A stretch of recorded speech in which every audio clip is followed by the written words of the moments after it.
Ba-ba-da-ba-da.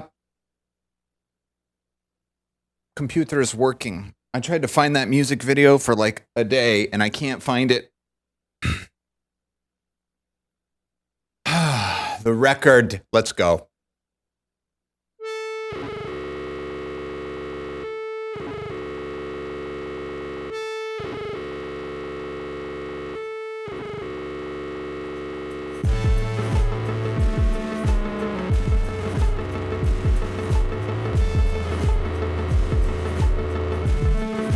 What's up, Nikita?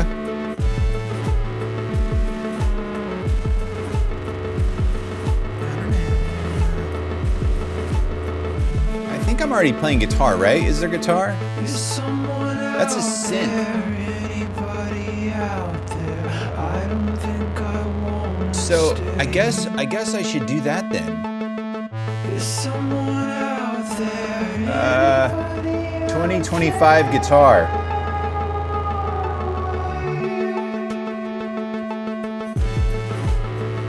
McRocklin. Yeah, that's right. Oh yeah, we're in business. I set this up correctly. Excellent. Excellent.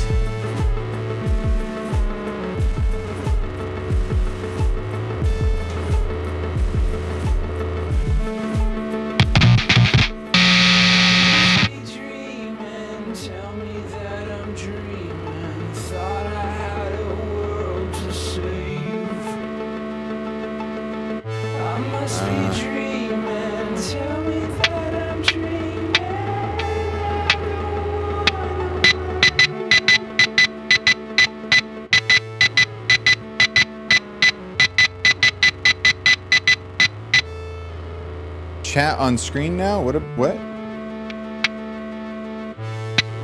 Chat on screen?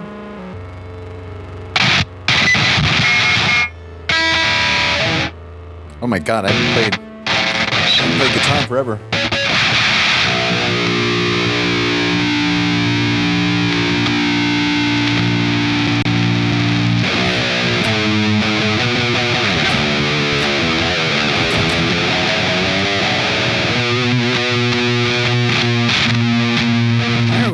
Interference. Oh yeah, why is that? Oh, it's because that. It's because that. Yeah. Thank you. This. And then this goes here. And then that. And then that. And there you go. Answer, what's going on?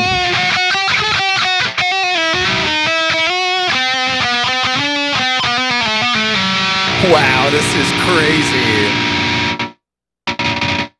GoCam 8. This is so weird. Like, the neck is humongous. Okay, this is too much, too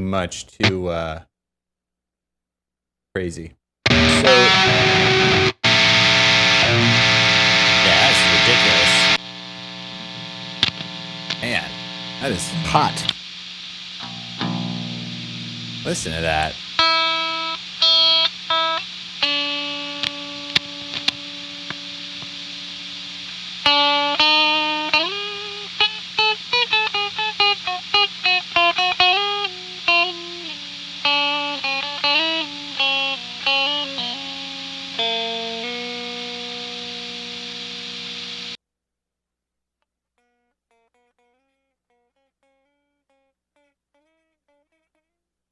Okay, that's interesting.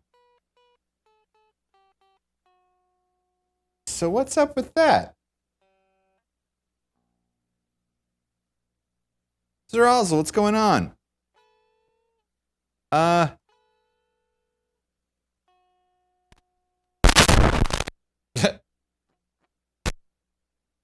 Oh.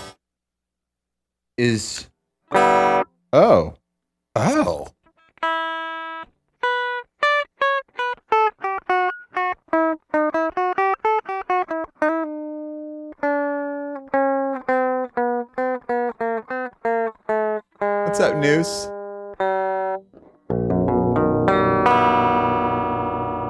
Okay, so...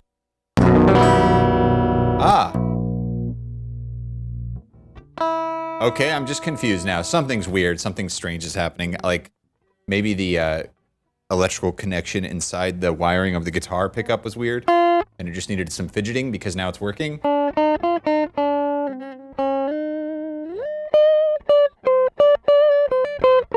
This is a 7-string Antra.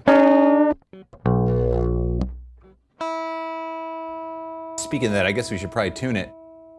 There's a tuner on this, right? Where's the tuner? I know there's a tuner. Tuner. There, tuner. Oh, it's not on. Okay, first of all...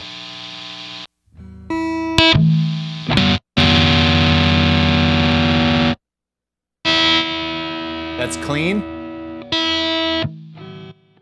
Here, let's go back to default.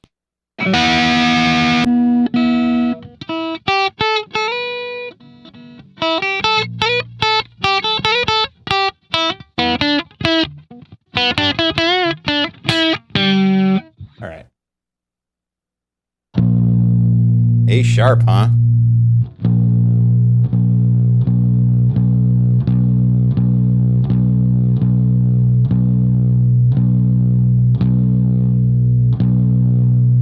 B is so low that when you strike it, it goes sharp and settles.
What's up, Blaze? Noose!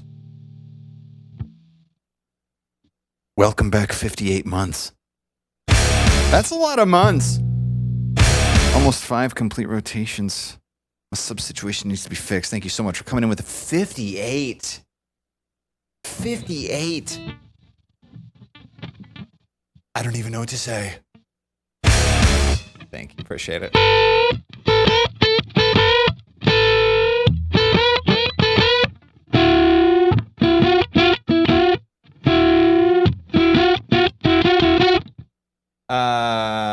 What was it doing? I was thinking about something with the deal and the thing, and then yes.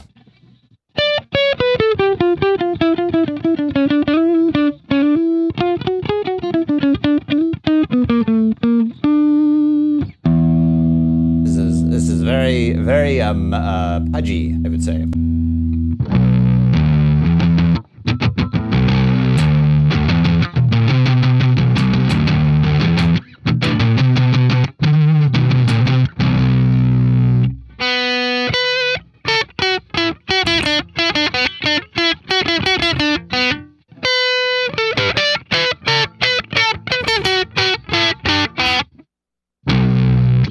What does that sound like?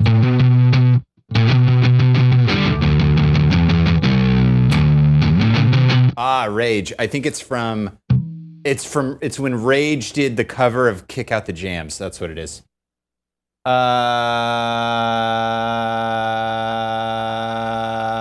Yes. So, what are we doing?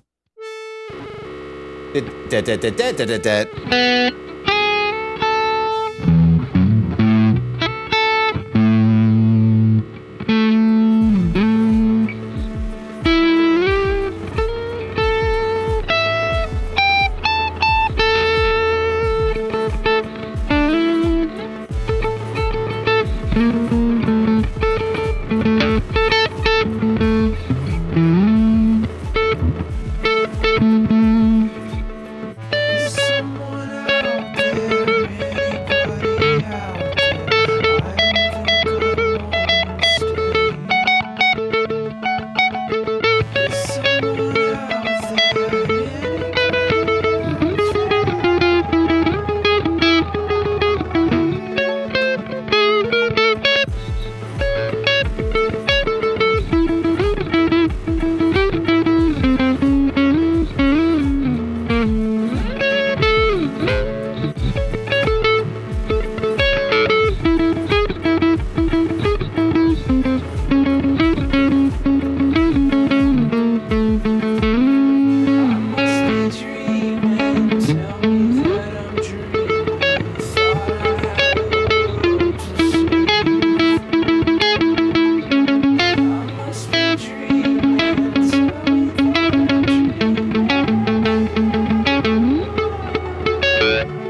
Definitely need some reverb on this situation.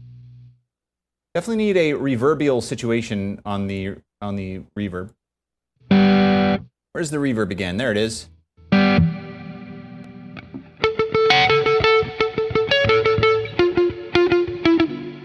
So go down there. The strap always falls. Take the strap off. Take the strap off. Just take it off. We need no straps. Where we're going, we don't need straps. Just remove it. You're going to get frustrated. There's no need for frustration. There's absolutely zero need for frustration.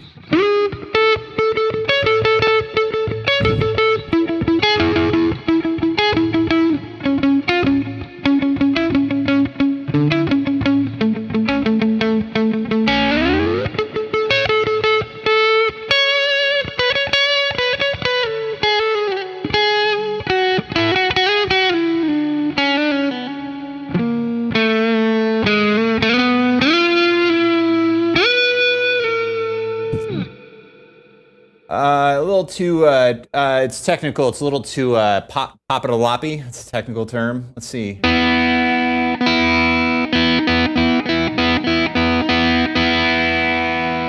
Dream. Shop.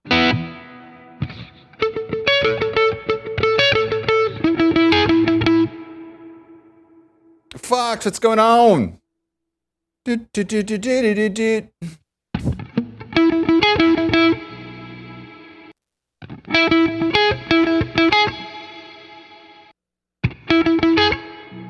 Think dream. Oh, that's really long. Shot probably. Yeah, I like that. What's this?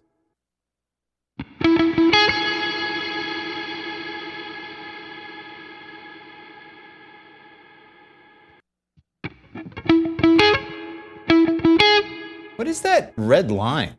What is that? Uh-oh. No, go away. What is that? New version available. Ah, okay. Thank you. Are you seriously just gonna keep blinking like that? Do you guys see this right now? You see this? Is that just gonna keep blinking like that until I update it? You're joking, right? You're joking, right? Like, can I make it ignore it? Like you're like, this is a joke, right? You guys like aren't actually doing that, right? That's not actually happening, right? Can you imagine if every software was like this? Like if it had an update that was available, it just had a red light like blinking in your face the whole time? That's lunacy. Please don't ever do that. McRockland, if you ever see this, please don't ever do that ever again. Like turn that off immediately. Like now, yesterday. I'm not updating.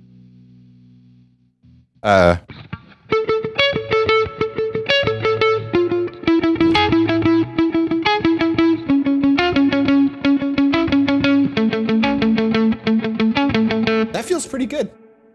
That feels pretty good.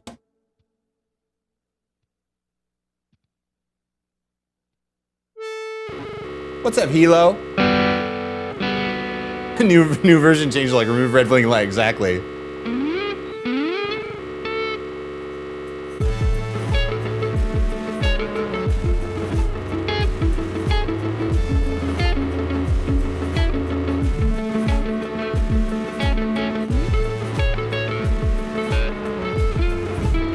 I need to remember it's the dot. What is that? So that's a G, so that would be G, F, E flat, E, E. E. So.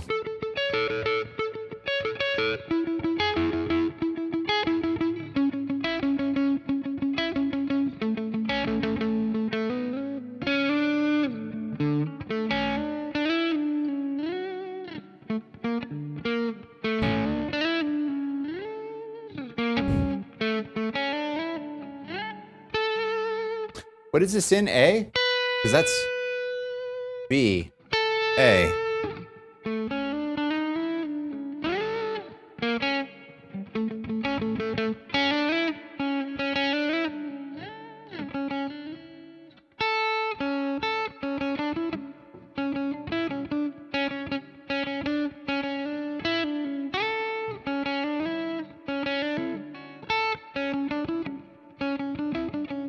I love the violin. I love the violin. I think that this is just solidifying my infatuation with violin. I love it. Snipersaurus! What's going on? Welcome back 33 months. Triply trips. 33 months of continued support. Most of them in a row. What's going on? Thank you for the continued support as always. What's happening? What's happening?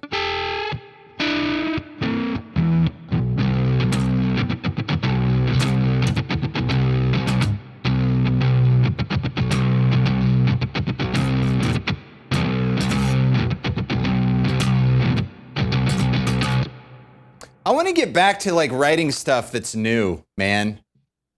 Look, I don't have any regrets. This is great. It's good. And a lot of these songs deserve to like be released and out. But like I miss waking up in the morning and having an idea in the shower and then executing on it. It's been a minute. And it's like right now I just want to get rid of everything and just be like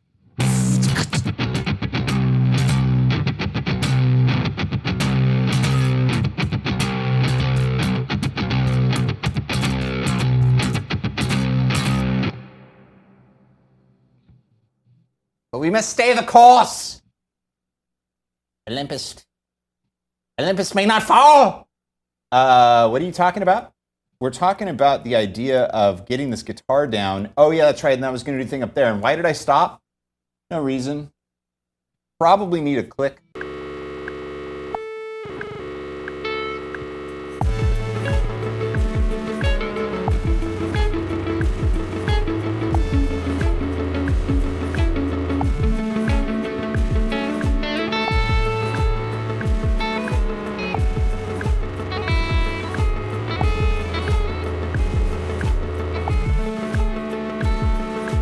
Yeah, that's a good point. That's a good point. The thing is already there, kind of. I'm sort of just doubling it at this point. So maybe actually instead do sort of like a actual thing with the deal. Gami, what's going on? Yeah, maybe instead do an actual thing with the deal.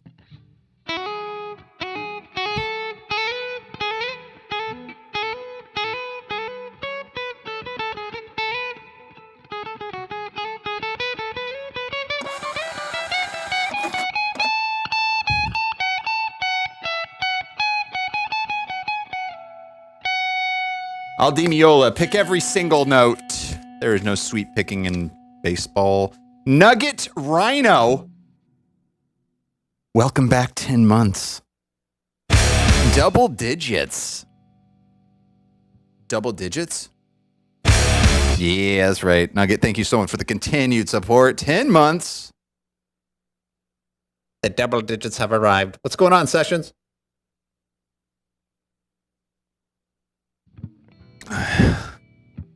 Yeah, I don't normally go through ideas that are like old, but this every album has been produced in a different way. All right, so like let's see.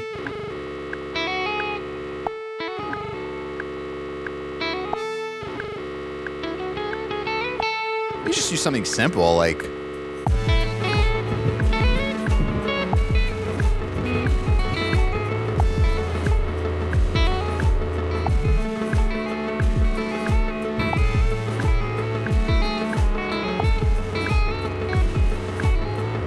oh, that's hard.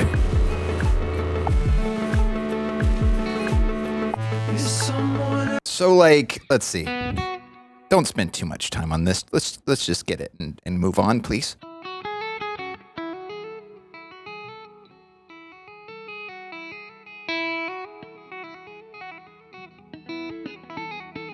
It's such reaching. It's crazy. I'm used to these such minuscule changes on the violin now, and it's like so huge, such stretching.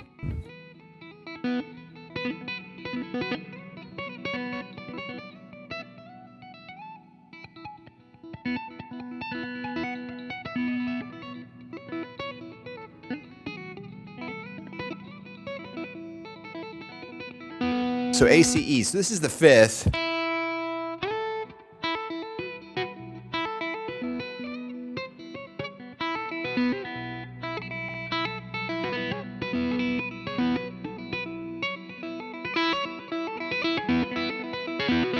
try something like that, like just have it be like backup, you know?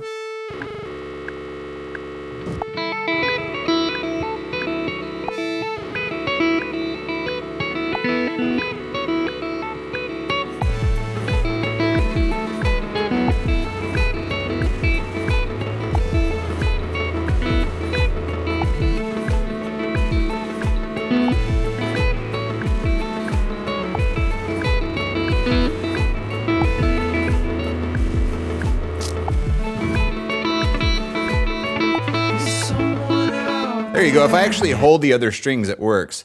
So let's try that. I'm going to turn it up a little bit, turn the guitar down itself. I'm turning up my volume so I can actually kind of hear what's happening. All right, so.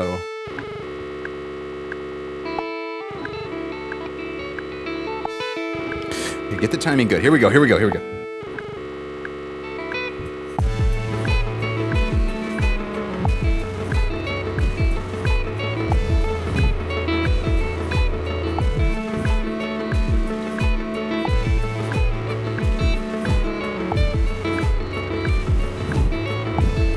Sorry I'm breathing into the mic so much. I'm like looking down.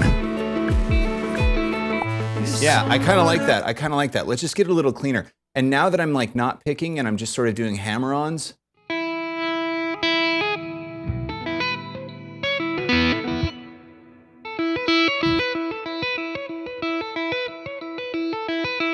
Cool. And then we just need compression.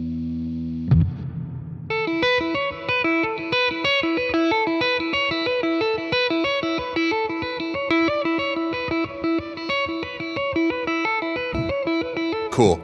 I'm gonna not kill the mic. I'm just gonna get it away from my mouth so I don't breathe into your ear hole the whole time like I did last time. All right, let's try this.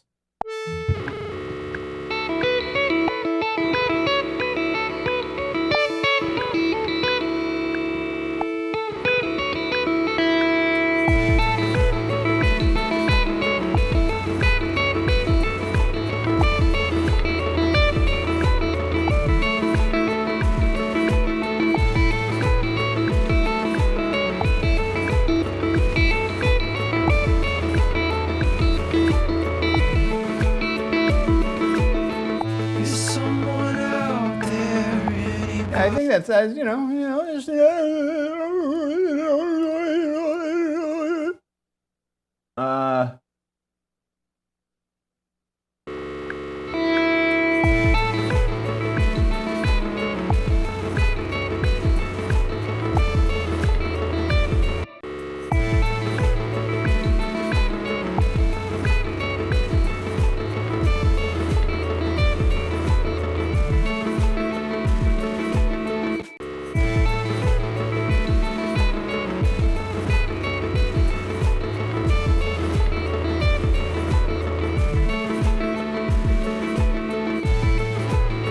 little bit of rushing as who was it Blue, who is the jazz trumpet player who made Blue? Miles Davis. I'm ahead of the rhythm a little.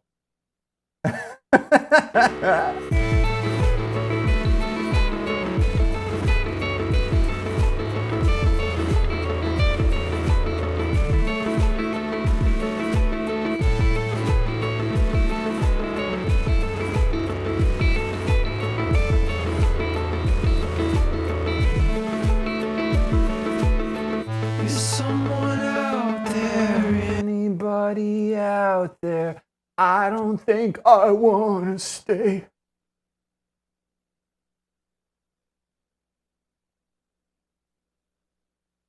What's up, Tex? How's it going? The microphone is not directly beneath. Burnsy's in the house. Let's go. What's up, Burnsy? Let's go. Hey, dude. Okay, so now we have to decide what's happening. So the thing starts. Yeah, I like it. This is fine. Everything is fine.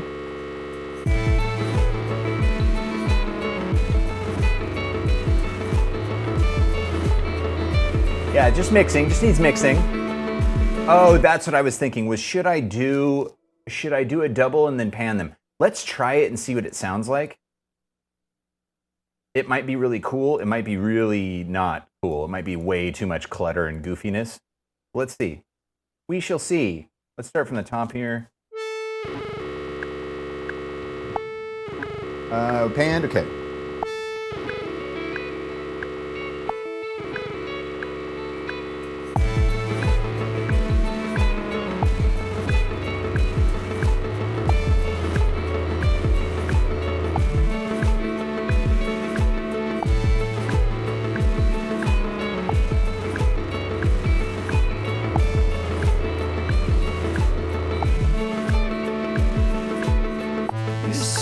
I don't know. Let's see that stop.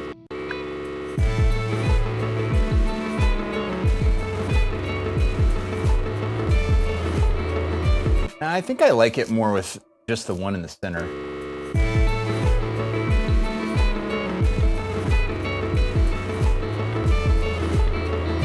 I feel like we need a little bit harder compression too.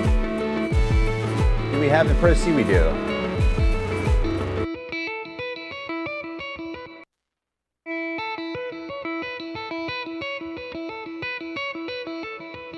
Do we need to put more out?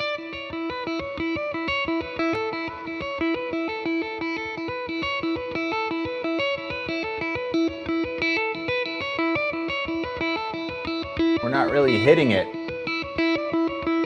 We're not really hitting it, brah.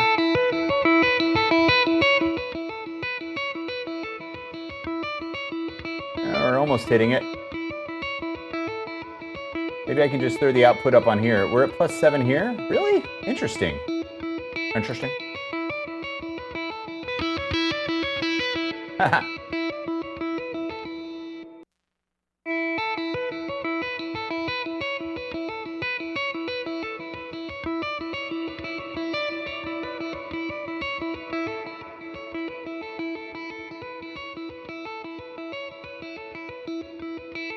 Like the mid, low mid.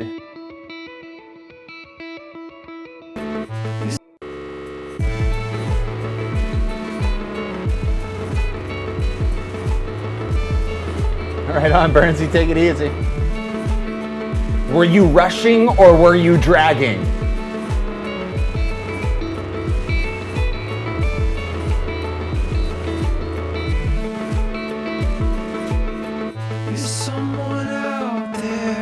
Yeah, Andrew, he told me he was going to be starting to do it at least weekly. What's he been playing? Let me think. Daisy, bikes. I don't think he really likes Arc very much. I haven't opened up Arc since I sent my Raider off into the Beyond the Rust Belt. That's pretty much it for me. Dude, I got my $40 so out of that game. That game is so awesome. I had a great time playing it. But alas, all great things must come to an end. Why? Okay.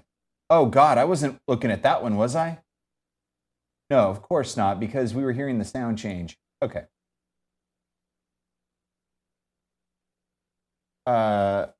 It's fine for the guitar being so low.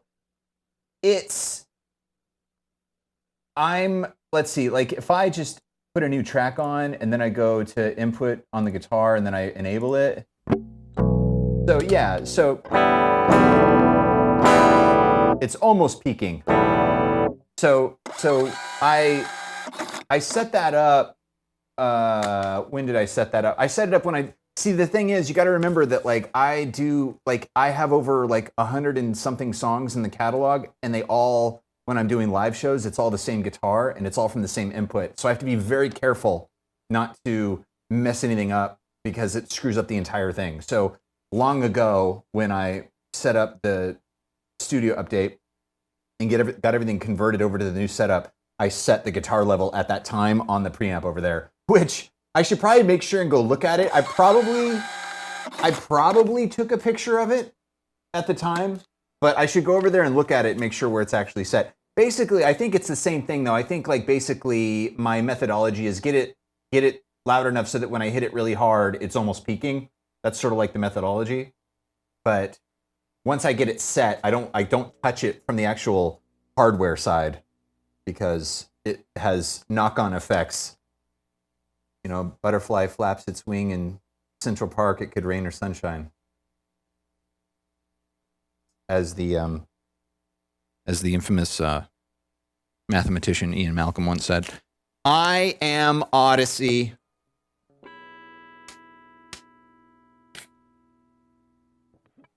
Welcome back 21 months.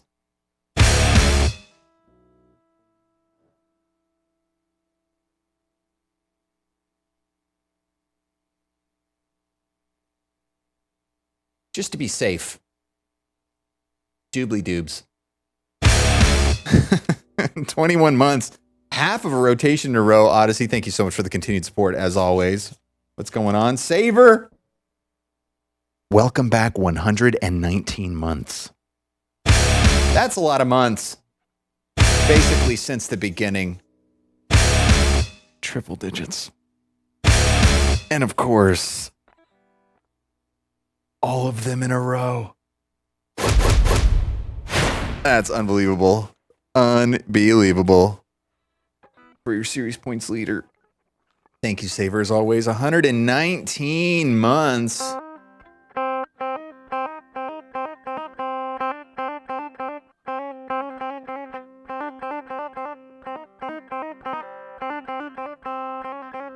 Shay Greens has been playing Ark. That's amazing. I'm sure he annihilates, as with everything he does.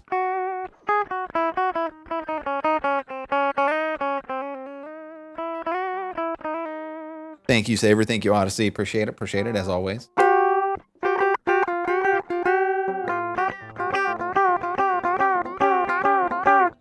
This is true, Harley. It's all very touchy. Oh, the track looks small. Yeah, that's just because of the zoom level. There you go. This is the full track.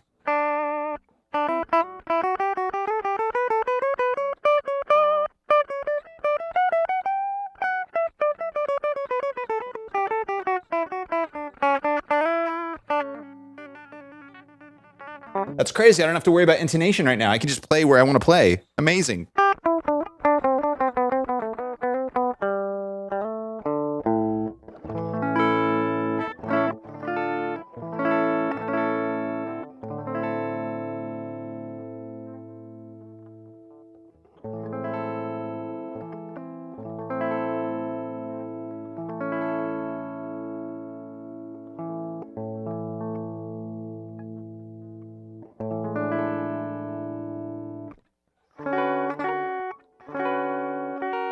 I got to get back into chords. I haven't really focused on chords in a bit.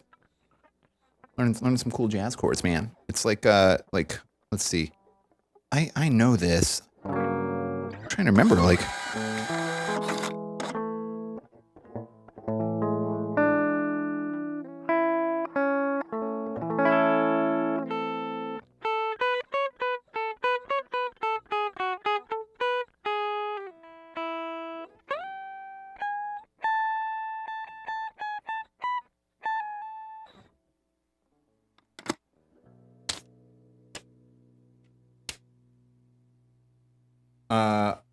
Omnisphere. Omnisphere. Omnisphere. Omnisphere. Omnisphere. Is that the one? Oh, Spectrasonics. I know them. Are they the ones that did the piano stuff? I think I'm thinking of somebody else. Keyscape. Yeah, I know they are. They did Keyscape. Yeah, I asked them a few years ago if they do sponsorship deals with artists, and they were like, "You can go stuff it." Hey, they responded. That was cool. Omnisphere, the library, analog vibes, classic digital, retro vibes, electronic production, electronic underground, hard edges. All these patches. Jeez, look at all these patches, brah. Oh my God. It's like a part-time job just to go listen to all the presets. Insanity. Insanity. Gaming for diabetes. Welcome back 90 months. All of them in a row. Nana Doobs. What's up, gaming? Thank you so much as always. Hope you're doing awesome. What's happening? What's up, Octavia? Launch key MK4. I almost got one of those last year. Yeah, that's a really good keyboard. That's a really, really good keyboard. Are you enjoying it? Yeah, it was like between that one, I was looking at that one and another one, and that one was the one, and then I ended up not doing anything. Seps! Muito obrigado. Welcome back 17 months. What's going on? How you doing? How's it going down in Brazil? Hope you're doing awesome. Does so much and has drum buttons too. Yeah, I heard the pads are really good on that. I think that was one of the things I was looking at. I was like looking at it for the pads, and I was looking at it for the MIDI control. But yeah, it's the one. It's definitely the one.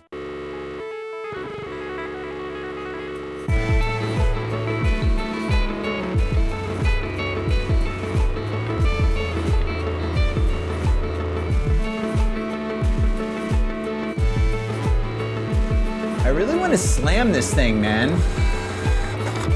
I'm gonna add another compressor to it. Let's see what it sounds like slammed. I just really want to hear it slammed, because the attacking of each note when I'm doing the hammer-ons, they're like kind of jumping out a little bit, and rather than becoming a good musician, I'd rather just do it in post. Let's just do it in post. Yeah, I hear nothing now.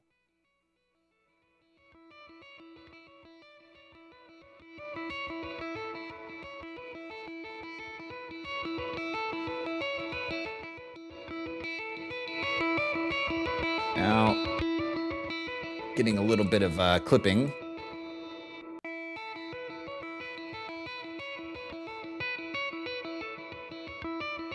We're not getting clipping before it.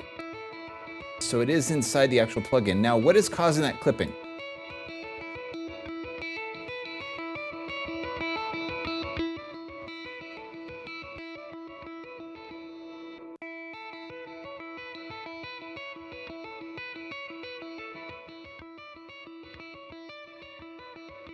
That's interesting. It's like cutting the reverb.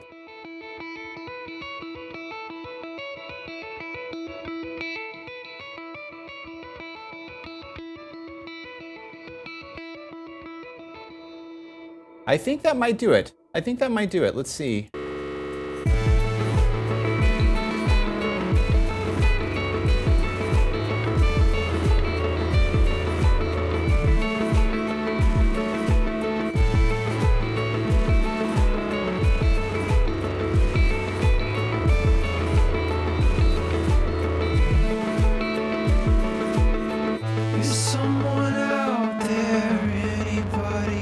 I might be overdoing a little bit, but I'm just gonna leave it for now. We'll see how it goes. Hey, we got a new follower. This works. This is great. The other day we got a new follower and it didn't register, but now it did. Josh Daffy, welcome to the jams. Thank you for the follow, and thank you for testing the system, because it was weird, but it seems fine now. That's great. Ace. Ohio's tax-free day in August? Wait. In Ohio, you have tax holidays? You have tax holidays in Ohio? What? How does that even exist? How does that even happen? Kent, what's going on? Okay, so let's see here. We are... I know, right? Back to school tax-free? What? That's amazing. Also in Tennessee. That's crazy.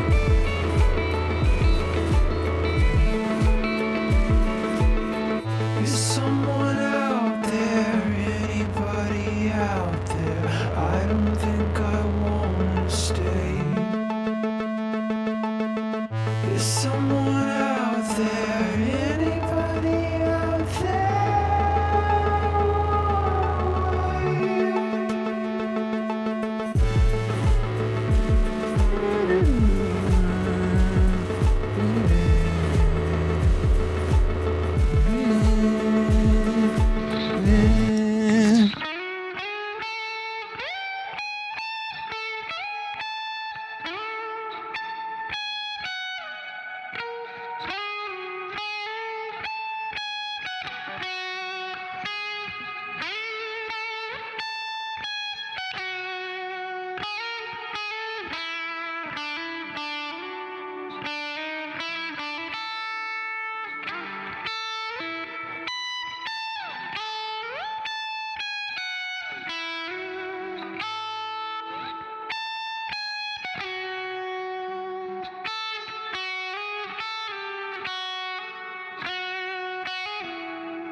Have we lost tune? Have we lost tune? Check tuning.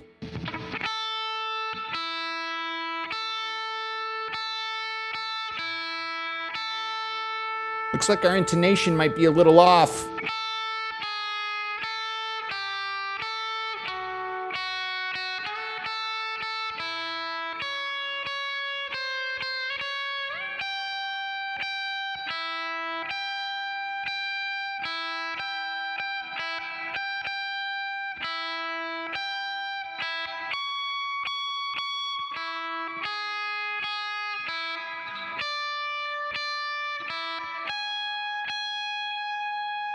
Is it me or is it you?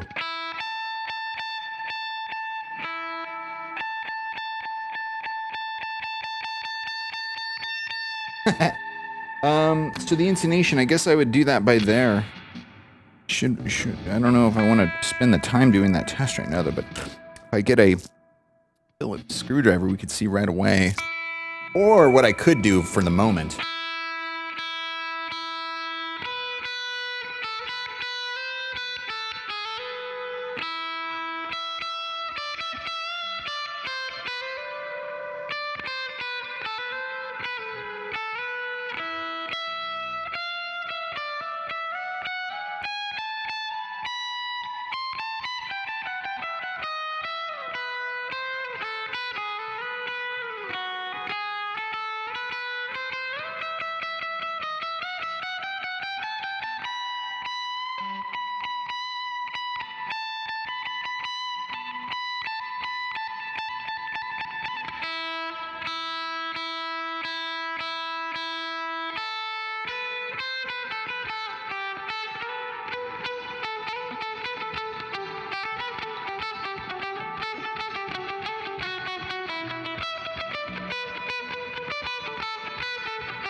What was I doing? Gonna do, oh yeah, the...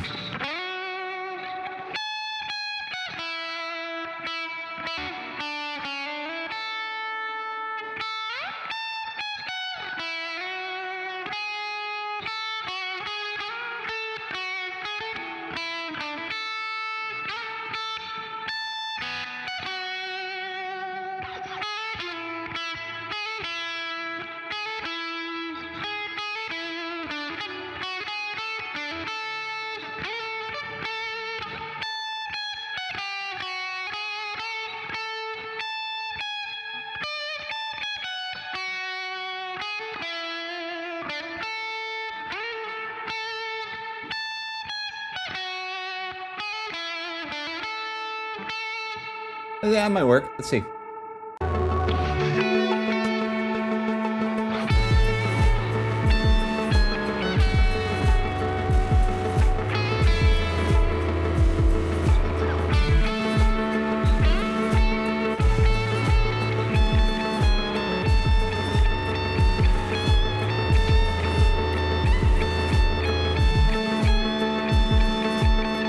I must be dreaming. Tell me that I'm dreaming. That's right, Josh. What's up, other?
Do you like jumbo frets at all? I don't like frets at all. Actually, I'm realizing. I would prefer them just to be removed completely, actually. It hurts my fingers. My fingers have blisters on my fingers. No, I think the Strat has jumbo frets on it. I haven't really thought about it, to be honest. If I'm being completely honest, I haven't really done like A/B comparisons to really see what I prefer. I would assume that I probably would prefer smaller frets, and then I would really prefer just no frets, but not on a guitar. Of course, not a fretless guitar. That's just silly. But I've been playing way more violin than guitar over the past like year, and I kind of like it. I'm kind of enjoying myself. Okay, so this though, so I was thinking, I wasn't thinking anything. I had sort of played that, but then I did this thing, and what was I doing? I just jammed for like 5 minutes and not thinking about anything. So we need to do this. Gotta get this figured out, man. What's up, Alka? Right on, Nugget. Thank you.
Reminds me of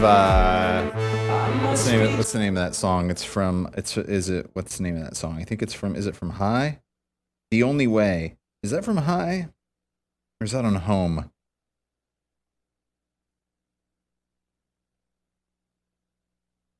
I think The Only Way is, it's on one of those. Anyway.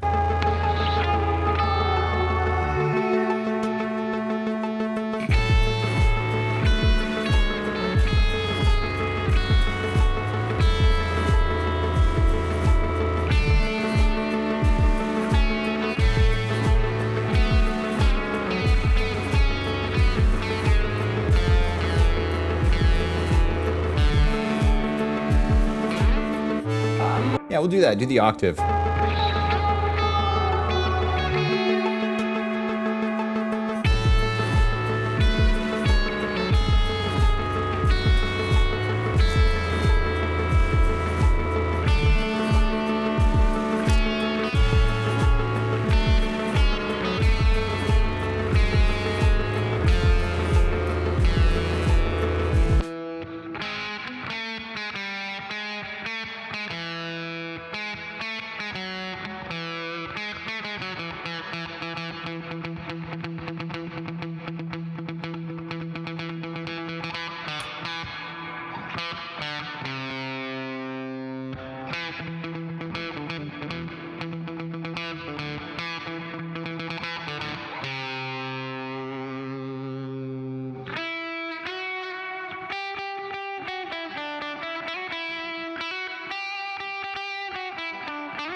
Yeah, I did that again. I've done that twice now.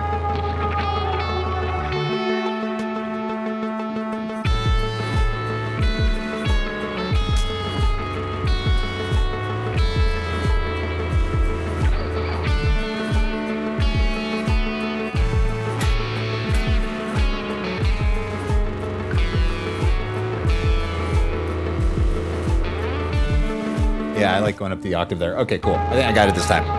It's if not this time, definitely next time.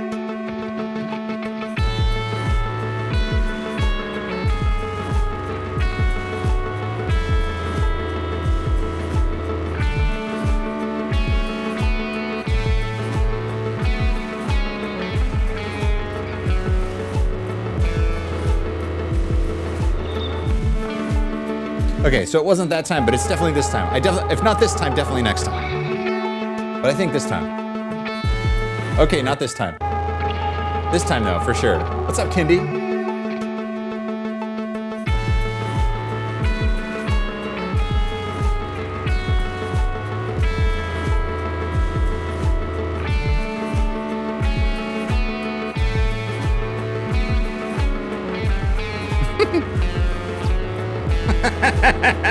God, I'm so bad.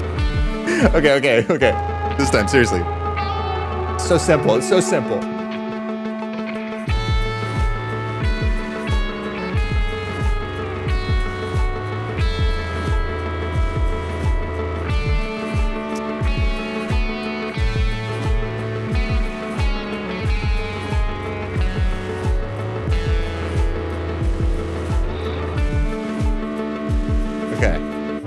Okay, that was technically proficient, however, not exceptional. But this one will be. This one's going to be just the best.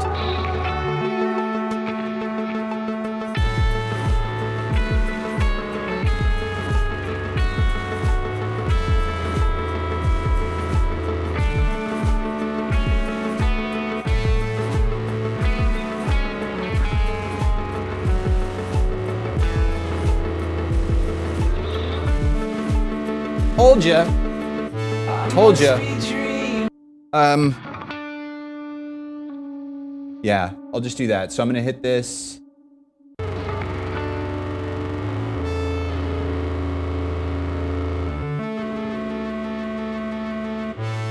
Cool. I just wanted to do that half step down, but I didn't want to record it again. Because you never want to have to record it again. Total waste, you know?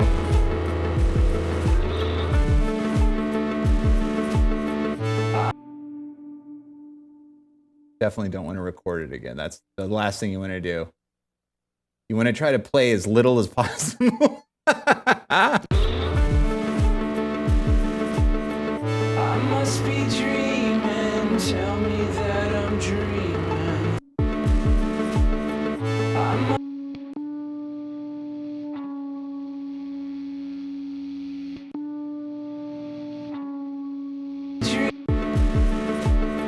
I must be dreaming. Tell me that I'm dreaming. Thought I had a world to save.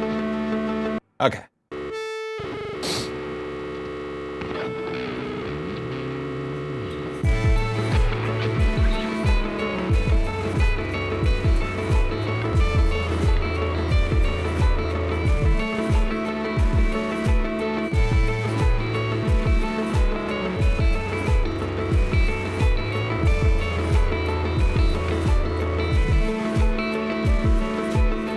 Is someone out there? Anybody out there? I don't think I wanna stay. Is someone out there? Anybody out there?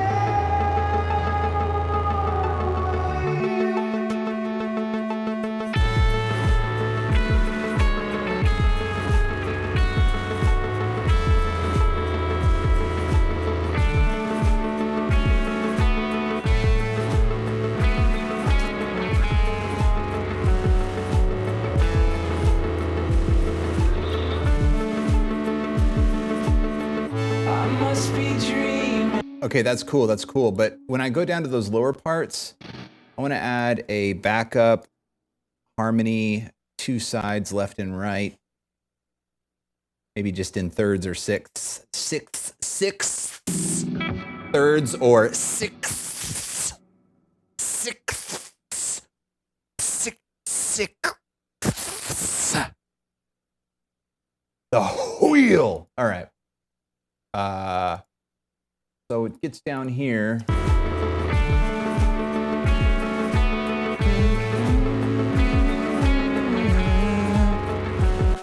Yeah.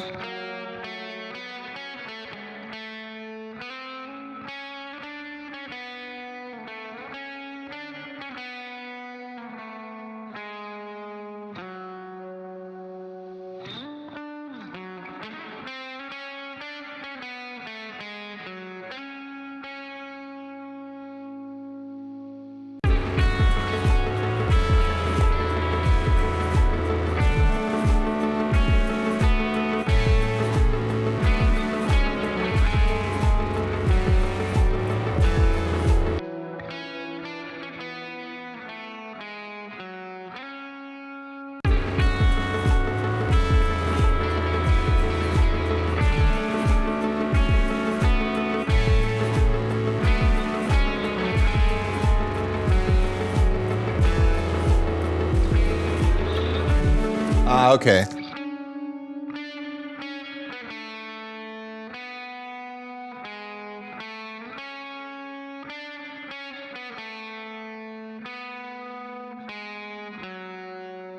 Get a little closer there, so like maybe like right here.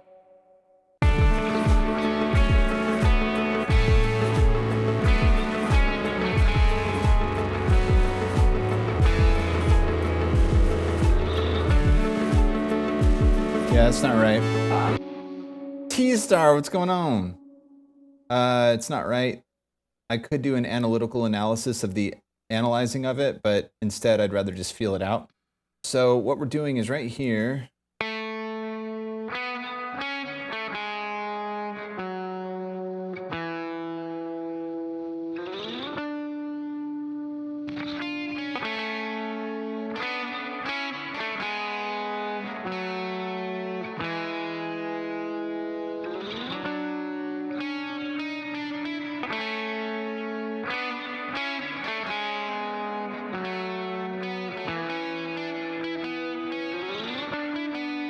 Okay. I think so.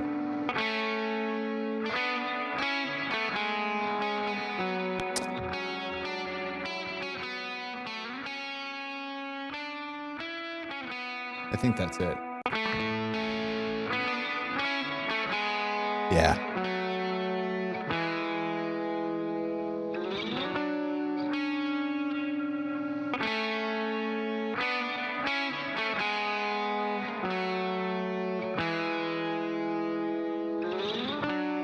Yeah, that's it. Okay. Okay.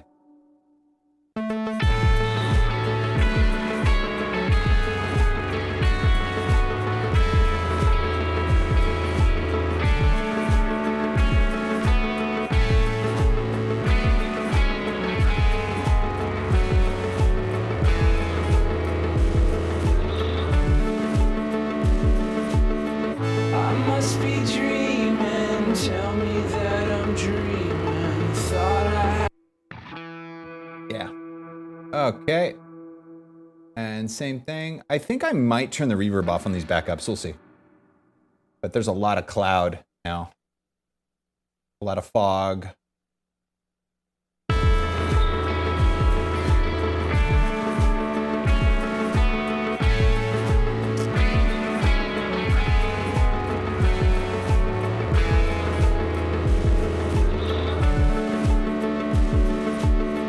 I must be dreaming. Tell me that I'm dreaming. Thought I. Yes, no fog fires. Other than that, we'll be okay. No chemical smells.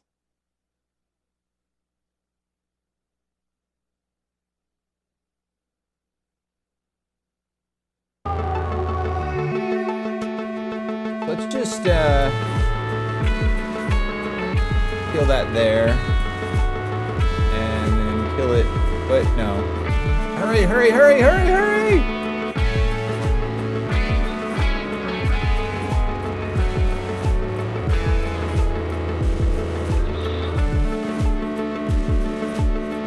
I must be dreaming. Tell me that I'm dreaming. Thought I had a world to save. I must be be dreaming. Tell me that I'm dreaming. I don't wanna work.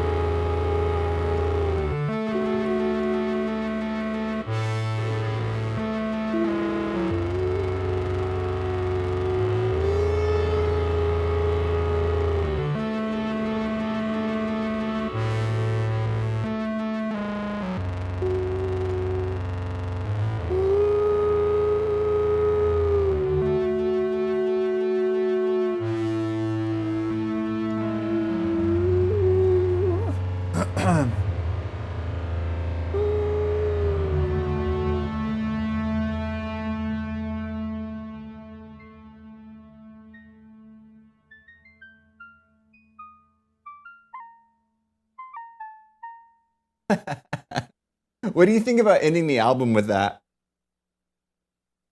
It was just, I don't know. I just was improvising with the Model D one time, and I was like, that'd be funny to end it with like a little music box lullaby sound.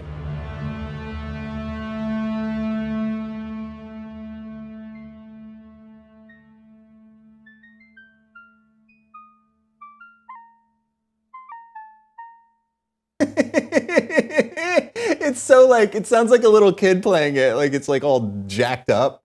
That's hilarious. Blim, blim, blim, blim. Blim, blim, blim. Yeah. There's something about this one that I like. I like the idea of just letting it like drone out like that. Like I could see going to some kind of huge crazy part here, but it's like, I don't know. I kind of like the idea of like this being the last song, and then it just kind of like chills out. I've been listening to a lot of the Fourth Symphony by Shostakovich lately, so maybe that's the vibe, because that symphony just ends like a, oh my God, it's just such a, I mean, it's not even in comparison, it's such a dramatic, just such an ethereal, dramatic ending. That symphony is so good. It's so incredible. Anyway. Grog, what's going on? Moon, did I say hello? Hello. What's happening? I think T-Star changed, you changed your name back, didn't you? From somewhere, and then you came back, and then went, and then came back again? Why become a good musician when you can fix it in post? Should be a T-shirt. Oh, absolutely. I'm sure it is a T-shirt. I saw a YouTube short the other day of a dude. I'm not sure who it was, but I didn't recognize him. But he said like all the, like, I swear there's no way he was serious. Like he couldn't have been serious, but he seemed serious. Like he seemed like he wasn't joking, and he was being interviewed in like his studio, and he said all the great songs have been written, and so like there's no point in writing songs anymore. But soundscapes, like you can, like soundscapes still haven't been like, you know, reached their fullest potential or something. So I guess he does like soundscapes or something. But I can't believe he was telling the truth, like he was being serious. He was like, all the greatest songs have been written. It's over. It's just like, what? Even with AI, that's not true. There's no way. That's like such an impossible. That's such just an impossible point of view. It's like saying like technological progress is really over, so now it's just about using what we already have or something. Or I don't know. It's like it's so just hilarious. But I just don't believe he was telling the truth. Like he was acting like he was telling the truth, but I don't think he was. Anyway, I digress. So I wonder. Yeah, I'm thinking maybe just a layered vocal there, and then maybe a guitar. Yeah. So maybe we'll bring this one back. I must be dreaming. Tell me that I'm dreaming.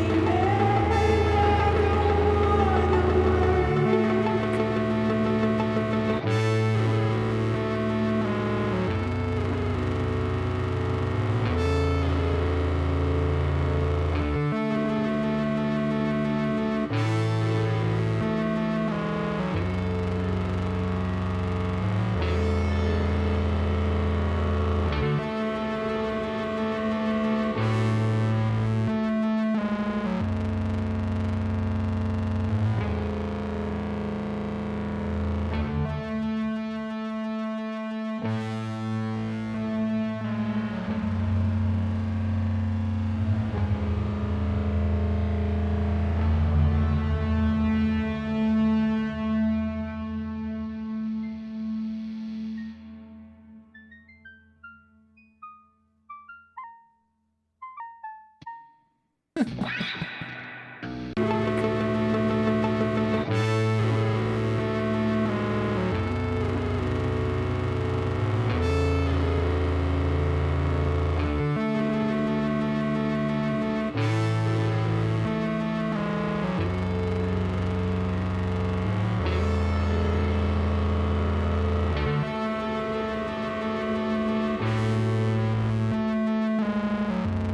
Steven Wilson from the band Porcupine Tree. Is that who it was? That dude is always saying his opinions with utmost confidence.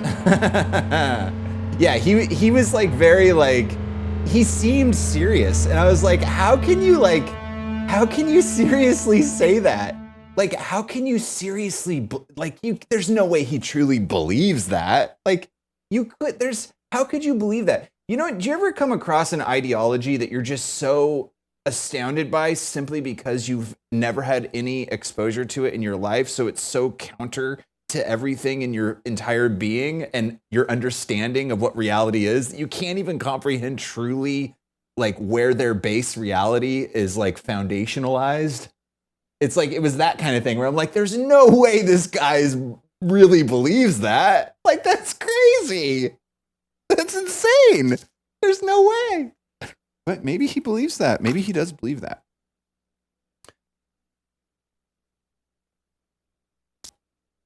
I don't know.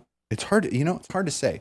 But you know what? It could also be a communication issue. It could be that like he doesn't mean what I think he means, because what I think he means is my perception of what he said verbatim, but from my experience.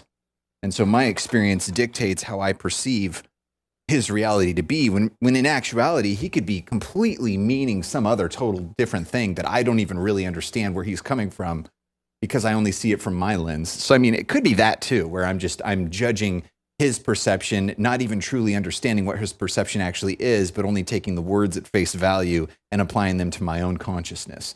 That was a stupid word to use. I shouldn't have said consciousness because that's just ridiculous. My own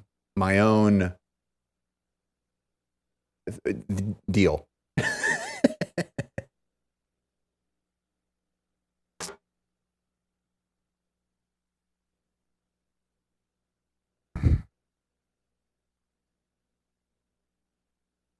Although he has said that PT doesn't feel like it has more to do. You gave me PTSD when you said PT, because PT also stands for something else. But I understand you're talking about the band name.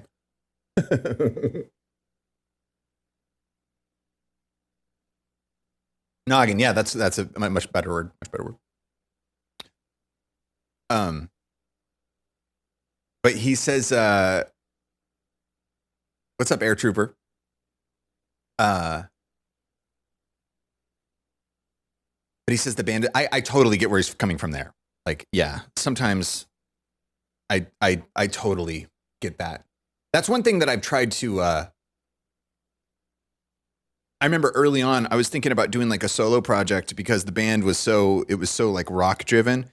And then the producer that I was working with at the time was like, well, why don't you just write whatever you want to and just release it under the Scene of Action name still? Like, don't worry about that. And that was really good. That was really good advice. I really needed to hear that because really it doesn't matter. It doesn't matter what you shouldn't feel like you need to like constrain yourself within a paradigm because of like a relationship to like a band's image or name or whatever. Some people do that and it works out well. And like some people would argue with that for sure. I mean, I totally get that where it's like, you want to keep it on brand. Like I get that. I get that, some operations, they're like touring their whole fan base that comes out to see them when they're on tour is a certain demographic and a certain genre loving fan base. They have like, tour staff and roadies, and like they have a whole operation and it costs hundreds of thousands of dollars, if not millions, to like keep the whole thing going. And it's a machine and people depend on you and you got to keep the jam. I get that. Totally. I get that.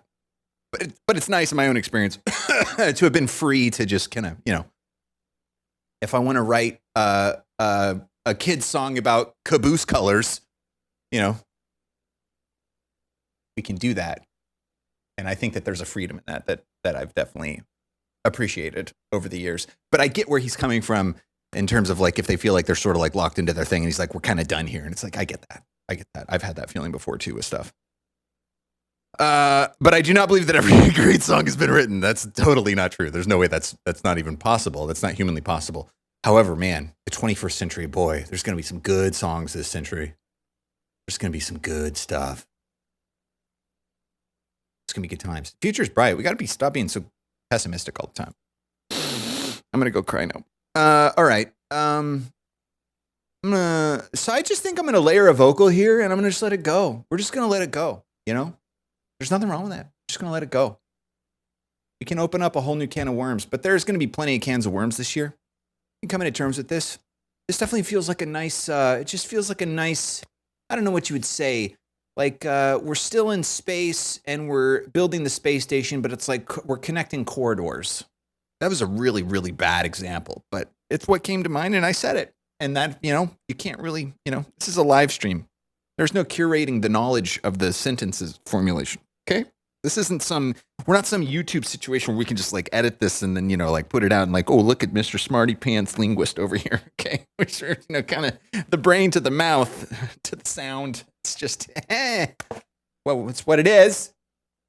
Space station hatch. Perfect. That's brilliant. All right. Anyway.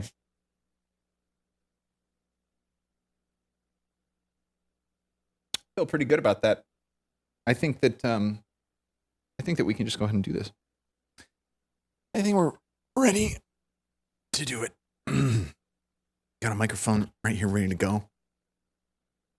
Got a little bit of interesting gravitational pull going here with the gooseneck. I've got this cool show cams. Got this cool gooseneck attachment. It's like a little clip. And you just put it on. And then you just do that and it locks on. But it doesn't lock very tightly, but it's fine. I think we're okay. We don't have a pop filter. Pop, pop, pop, pop, pop, pop, pop, pop, pop, pop, pop, pop, pop, pop. I'm not really. Oh, yeah. It's because I'm still using my microphone connected to my face. This microphone's not even on right now. It's like, man, it's not pop. The plosives are totally fine. There's no plosives at all. It's great. Where's the plosives? Yeah, the microphone's not on right now. That's the situation. I've been watching podcasts lately, like interviews and stuff, and it's so funny. You'll see these podcasts. I mean, you can't blame them. They just don't know. They'll figure it out. But like, you'll see these people, they're like an analyst of something or whatever, and they're on this podcast. They have this like gorgeous mic in front of them, but you can tell like their laptop mic is what's picking them up. It's like, yeah, well, you know, as we look into 2026, we're thinking, and there's like this beautiful mic like right in front of their face, and you're like, what is happening right now? Anyway, that's what was just happening. All right, let's see here. I'm gonna turn this mic off.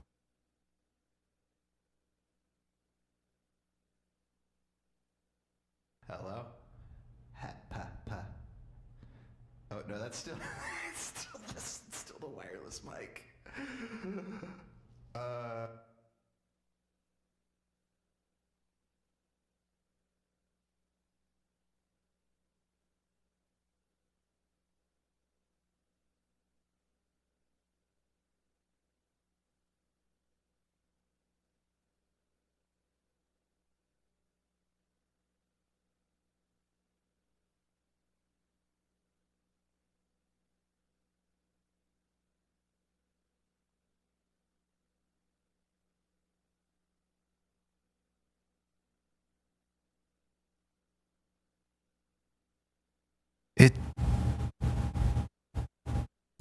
It says vocal, but then it's the wireless mic, so hello? Check. Oh yeah, that does seem like it was set up for this microphone. I'm a little concerned about this microphone. I've had this thing for a long time, and I don't know. I mean, I think it's okay. I mean, it sounds all right, I guess. I guess this sounds okay. I took it apart a couple years ago and cleaned it. But I don't know. It had a weird thing in the box back in the day where it like had like, I don't know. I think it might have just gotten wet and there might have been some shorting, but then it dried out and it's fine. I don't think there was any damage. You know, what I need to do is I probably just need to like rent another TLM 103, which is what this microphone is, and like just A/B it against this one to make sure that this one's still in good shape. I think it's okay. I mean, it seems all right. It sounds like it's okay. It just sounds, it's like sometimes it has like a ground noise that sounds almost like I don't know, like a short or something. But I think I've mitigated that with all the plugins I have on it right now. Yeah. I mean, it's got a gate, obviously, but yeah, I think it's all right. What's the best microphone? Whatever was in front of Elvis. Okay. Yeah, it's fine. There's no reason. There's nothing we're going to do about it right now. And what is there to do? It sounds fine, right? It sounds fine. It sounds totally fine. This is totally fine. Everything is fine. Radio 95.6. Your source for rock. I'm your Ringo. It does sound like I'm very much isolating what's happening. It feels very Howard Stern-y. Howard Stern uses a TLM 103. He talks off to the side, though. He has like a side bias to it. He always talks like this, and he has no pop filter on it, which that's what made me sort of like think like I don't really need a pop filter for this. I mean, if somebody like Howard Stern, who's on radio every single day of his life talking into the same microphone, if he doesn't have a pop filter, then, you know, he got it figured out. And the pop filter, especially the one I was using, it's like a little screen over the microphone that really does muffle it noticeably, you know. However, if I turn off the Pro Q, okay, so that was that. So we basically just have a little bit of mid cut. That's the de-esser. So now we've probably got a little bit more sibilance. And now we have an automatic gain stager, which is bringing it up 5 dB here. What about the Rio comp? What's it doing? If we take these two off, oh, okay, yep. Now they're the gates off. Now so this is just the naked signal. This is just the actual naked signal now. I mean, it sound, yeah. See, that's the thing. Is like, I think it's fine. It sounds fine. There's no interference or anything. That's just the motor. But yeah. Okay, now we've cut some low end, some gross low end out, and now we have the gate. And so now I have to speak above a certain level for it to come through. It sounds fine. I think it's psychosomatic. Attic Insane. Break the pressure. Come play my game. I'll test you. Okay, now it's compressing.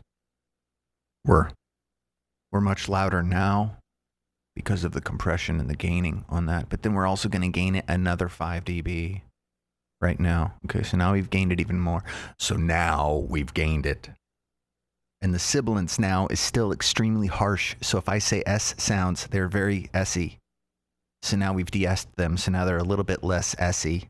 It's still there, obviously, but you can see that it is in real time fixing the S sounds as I say the S sounds.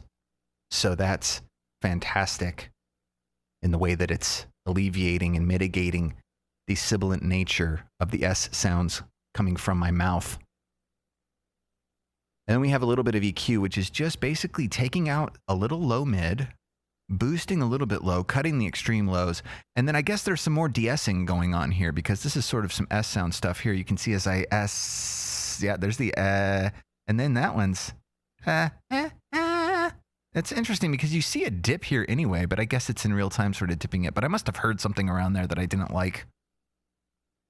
And it's also interesting, I'm using the Clap version of these plugins. Clap came out a couple years ago, and I was having issues with the Clap version of the FabFilter Pro R, which is the reverb. But so I made this a while ago because I don't trust Clap. You never want to get the Clap plugins in a situation in which they're being defective. And the Pro R kind of burned me on that one, you know? Kind of just burned me on it. I don't know about the 103, but the 102 has a pop filter mesh inside the grill. Oh, interesting. Drive time commute vibes, that's right.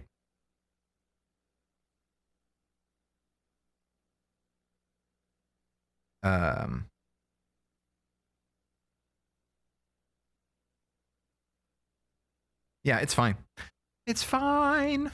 All right. Not really warmed up, but why don't we just go for it? Okay, so we're going to do the thing with the vocal deal. We're going to let that bleed out, and then that'll be that. Then we got to mix this thing. See how it is. I like it. I like it. This is very This is very topsy-turvy from normal, and I'm gonna roll with it. Anyway. I must be dreaming, tell me that I'm dreaming. Thought I had a world to save. I must be dreaming, tell me that I'm dreaming.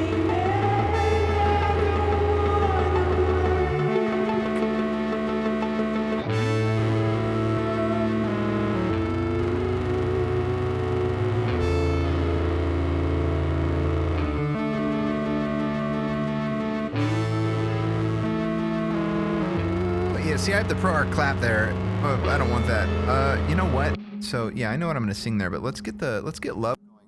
See if there's anything cool in love. So we turn it on. No, that's not on. Turn it on. Is nothing just on in it? I guess. I always forget. Oh, that's a filter. Okay. Oh. Interesting. Shimmer.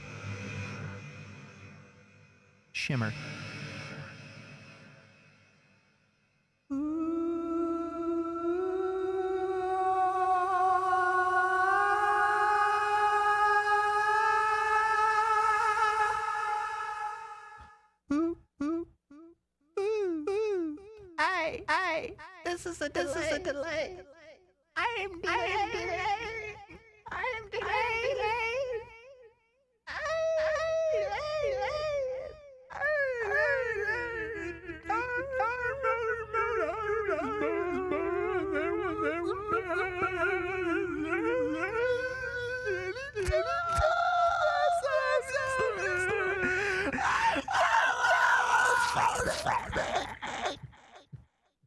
Chorus.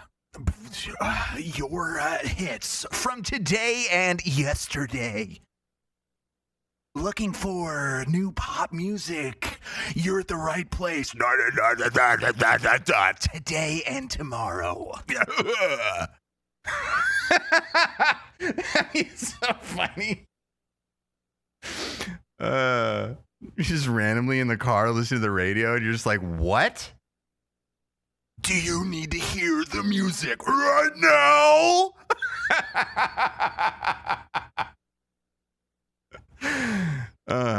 70s, 80s, 90s, and today!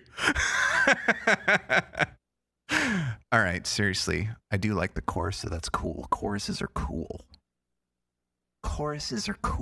They make neato sounds. Clouds.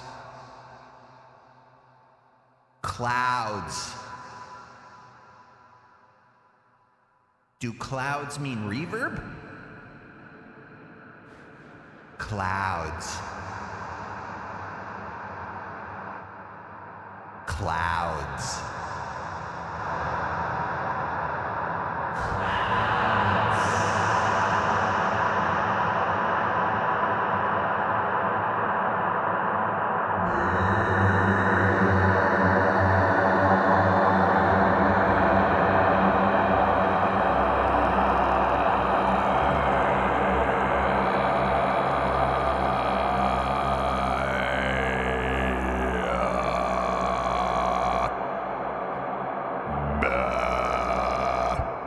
All right, phaser. This is a phaser. Okay, so if you mix the chorus and the phaser, then you're serious radio business. This is a phaser. This is a chorus. What even is that doing? It's like doing some sort of weird, like, delay side left right pan or something. Is that what a chorus is?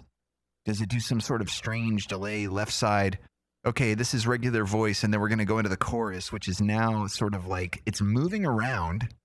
And 90s. Yeah, it's like a left-right. It's like a delay almost. It's like a left-right delay.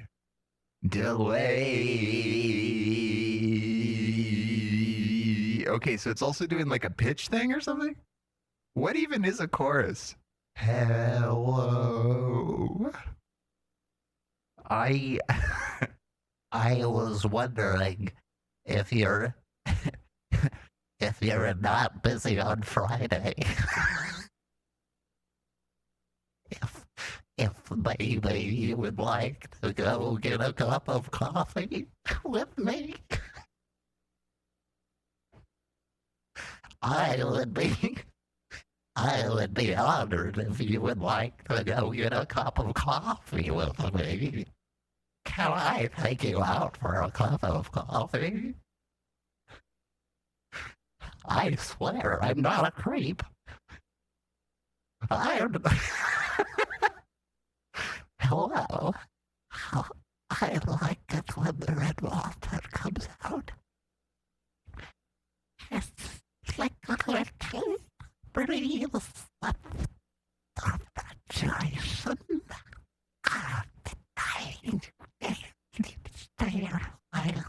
You're just avoiding the inevitability of recording this part. That's what you're doing. You're just trying to make a joke. You're trying to make a joke out of the entire thing. And you're like, well, maybe if I just play with these knobs a little more, we can tell what does the feedback do. I'm confused. I've bought centuries before. You have no idea of what you seek. You are a child. How can you even make that sort of assumption? In this economy, on what charge? Eating a meal? A succulent Chinese meal?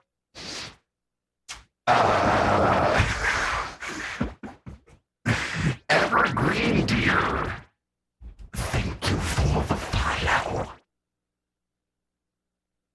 Thank you for being a new follower. I drink your milkshake. You do not understand. Centuries we have fought. Centuries we have controlled our destiny. And what of this? What of this? You do not know where we have been. We have controlled this sector for countless generations. Countless generations. Control, seeking vast resources to control this system. And you come here with your little federation and you say, yes, we have the answers. You do not, sir. You do not have the answers. You do not have control. Your little federation, your little alliance means nothing. I wonder if that's what they used. Did they use a chorus? Your federation. You call this federation space? You call this federation territory? No. We refuse to recognize the language of the treaty. We refuse.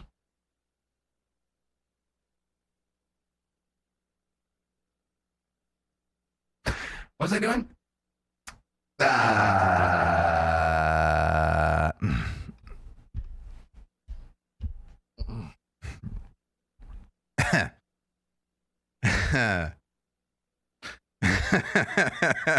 Yeah, the succulent Chinese meal. He just died last year, I think. Godspeed. Okay, what are we doing? All right. What's up, Ray?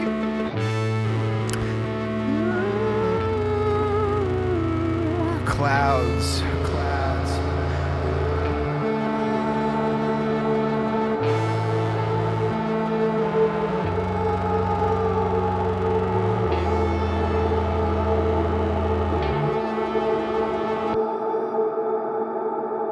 That is pretty long.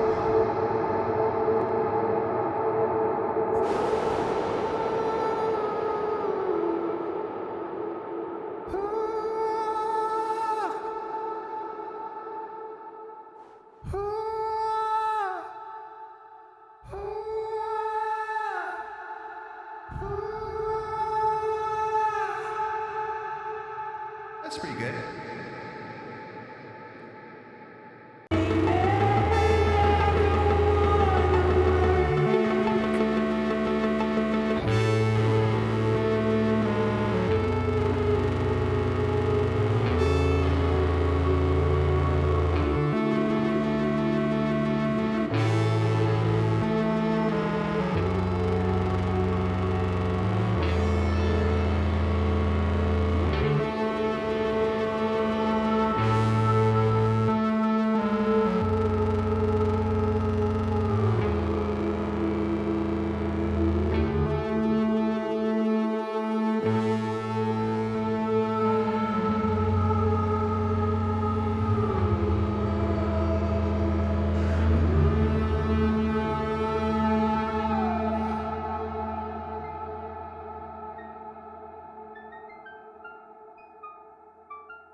What are you doing? Sit up.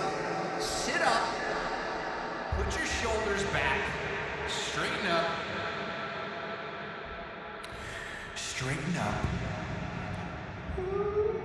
Yeah, this is Reaper.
Actually, maybe try panning this.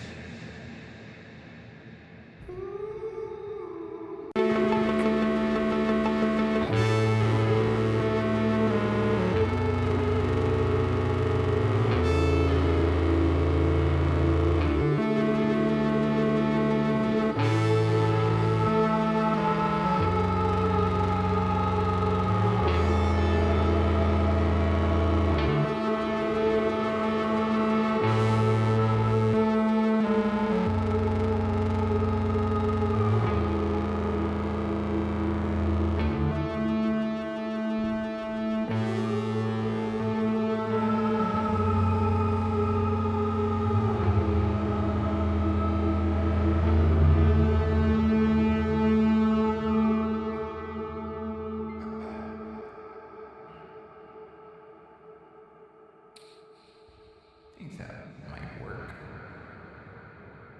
Reality.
All right, what do we have? What do we have so far? What do we have so far? Let's see.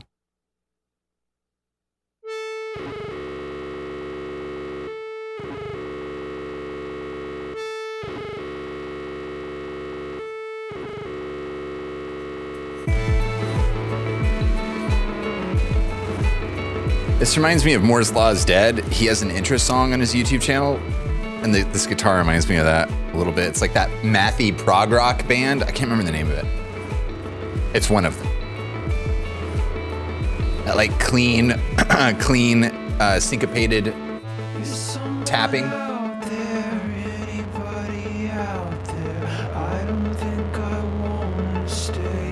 You guys can still see, right?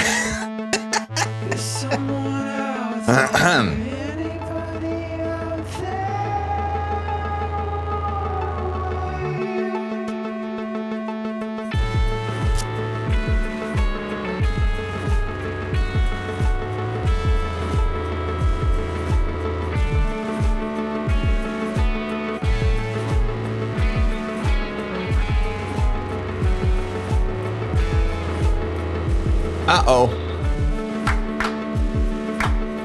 I must be dreaming.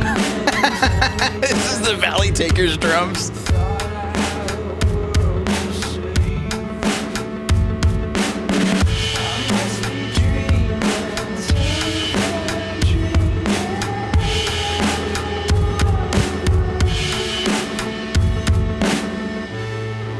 That's hilarious. What does it sound like up here?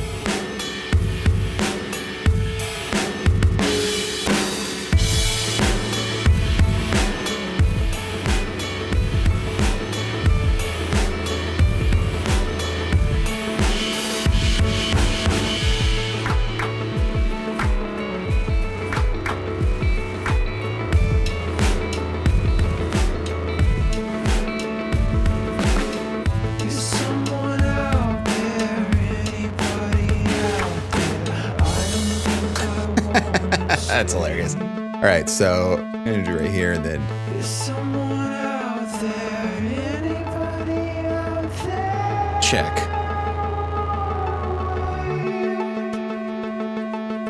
Yo, yo.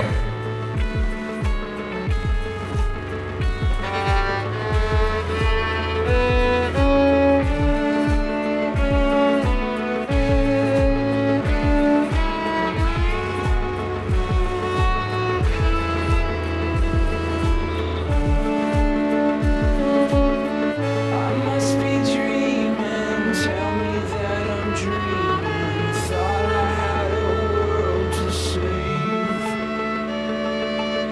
I must be dreaming. Tell me that I'm dreaming.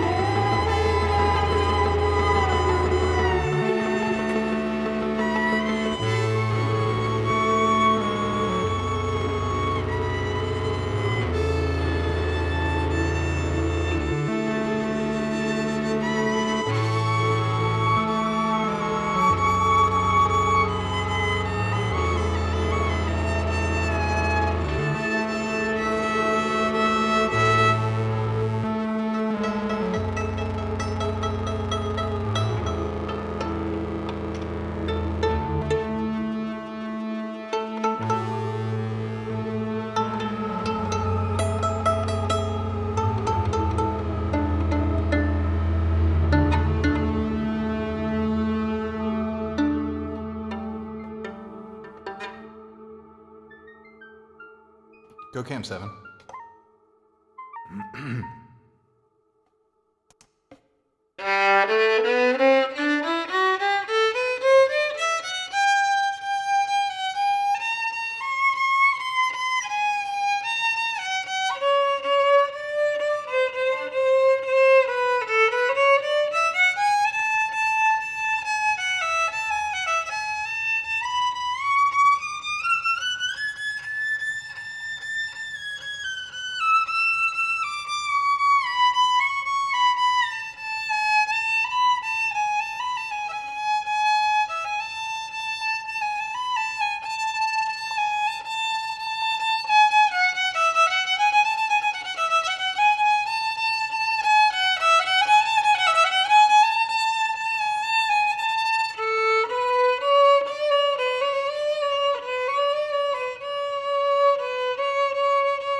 I want to play a little of this.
It's so irritating that the snail is bugged out because it's such a cool plugin, but it's got all these goofy issues with it. It's mostly UI issues, but it's not a huge deal. But it's such a cool plugin.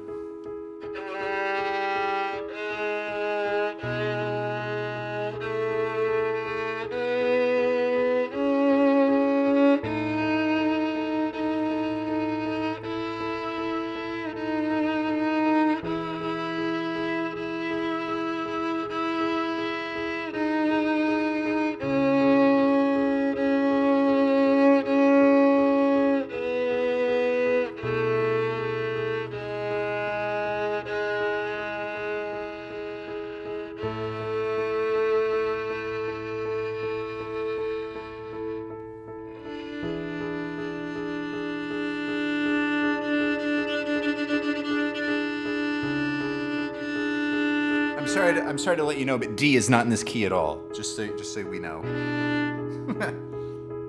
Thank you, Nikita.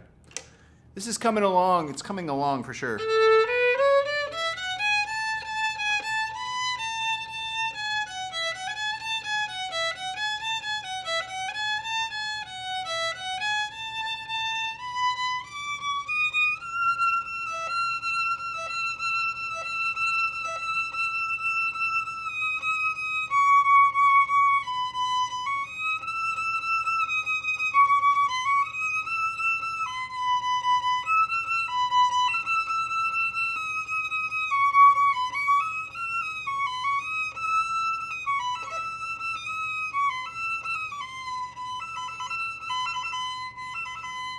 I'm definitely getting to the point now where it's like in Planetary Annihilation Titans, where it's like you can see that the enemy has buildings, but you can't see where his actual units are moving. That's what this kind of feels like now. I can sort of I have a weird sort of there's still a very huge fog of war, but it's definitely less opaque.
I'm just trying to play Shostakovich, and I don't know Shostakovich at all.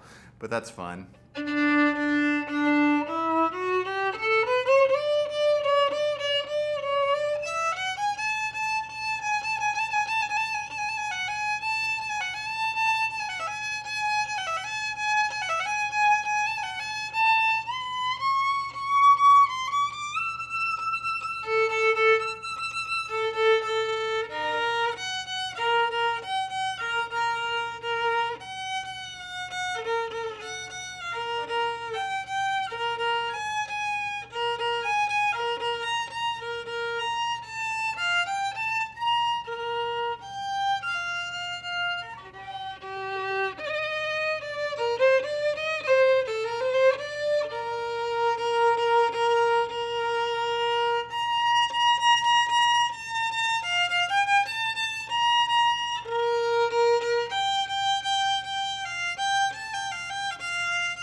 That was so crazy. I got so out of key there.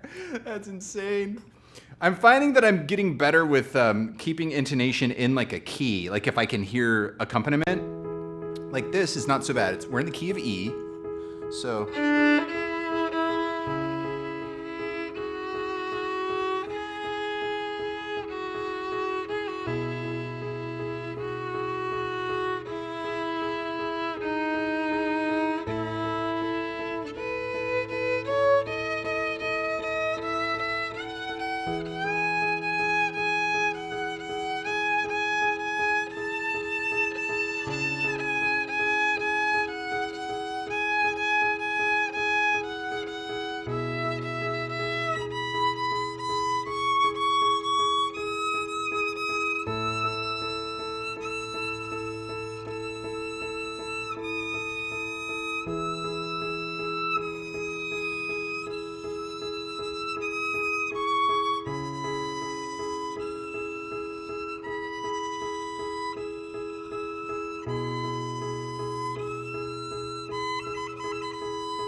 Thank you, Octavia. Appreciate it. Yeah, it's practice. Practice is what it's all about. I've been playing pretty consistently. I'll miss a day here and there, but generally speaking, I try to put in at least 30 minutes. Because, you don't get warmed up. You don't get warmed up on this thing, like, for a while. You got to play it for at least, like, 15 minutes. And then something happens, like something clicks, and then it's like, oh. Go Cam 2. It's very interesting. It's an interesting feeling. Because it's like you first pick it up for the day, and you're like, oh my God, I am garbage. And then after a few minutes, you're like, oh, I feel like, it's like there's some kind of like weird muscle memory in your fingers that you have to like wake up or something. It's really cool. It's pretty neat. Now, can I play the Bach thing? Let's see.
I'm still having a big problem. I'm still having a big problem with down bowing. My down bows, like, I did make a big breakthrough the other day of, I made a breakthrough where I realized, GoCam 8, I realized that, like, when you're down bowing, you're generally so your mind and your body, when you're up bowing, you're engaging your muscles. So like say I'm gonna play a B. It's like you're going up bow, so you're engaging your bicep, and you're coming up, and you're like very, very fluid, no problem. It's like you're engaging the muscle. Now when you go down, you have to mentally decide whether you're engaging the muscle as you go down and like using your tricep to like pull down. Is it the Yeah. Yeah. Are you engaging your tricep to pull down the bow? Or are you just releasing your bicep and letting gravity pull your arm down? And so if you don't decide consciously what you're doing, then you get shakes because your tricep is engaging and your bicep is releasing and engaging. And so it goes, and it's really, really, really difficult to figure that out. Like like that's my biggest hurdle still to this day, is like trying to get just a nice fluid down bow. Because are you pulling the bow down or are you just releasing it and letting it fall? And like your body is like trying to decide between those two things all the time. And so like it creates this like vibrational sort of dissonance, muscle dissonance. Danny Zane 0304. Welcome to the jams. Thank you for the follow. How's it going? And so that's something that's hard. Now, if you're just here, not so bad. But it's when you start up at the frog, which is the part that you hold. When you start up at the frog, all the weight is on the bow. And this stuff is so like minute. Like that's the other thing about this instrument, is it's like it's all so sensitive.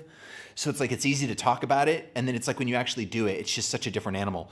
But basically all the weight is up here, so you're having to like balance it when it's up here. You're using your pinky to like hold it down, like the bow, all the weight of the bow wants to fall like that. So you have to use your pinky to like hold it and balance it up. And it takes a lot of force to do that, you know, and you have to like do it for a while before it's like you're not just atrophied and tired all the time. And so you do that, and then so it's like once it's up here, you gotta like hold it and balance it, and you gotta start it easy, like, and then let it like fall. You're not pulling it down. I mean, you can, like you can pull it, but it's like you're just releasing. You're like, and see that bouncing? It's so hard to not do that bouncing because like your muscles are engaging and they're just like, am I going down? Am I going up? Am I tightening? Am I releasing? And you're just like, I don't know. I don't know what you're doing. What are you doing? Going up, it's fine. But going down. And it's funny too, because depending on like what YouTube videos you watch of people talking about, they're like, going down is easy because you're just letting gravity pull it down and it's the easiest bow stroke. And you're just like, what are you talking about? It's way harder than going up. But everybody's different in that way, you know. Everybody has their own vibe. Everybody has their own feeling. That's the other thing about this instrument too, is it's like there seems to be standard practices that most people agree on, but then there's other things where it's like people are completely at odds with each other, and it depends on who you're listening to on that certain day of what you think you should do with certain things. But I've found that I've gotten a lot of value out of listening to different perspectives, for sure. It just makes you think about it differently. And regardless of what you end up doing in your own practice and your own technique, it's good to like hear all these different voices of accomplished players who have their own like specific way that they do things. It's very cool. YouTube is the jam. Get gooder, boy. Welcome to Jam. Thank you for the follow. How's it going?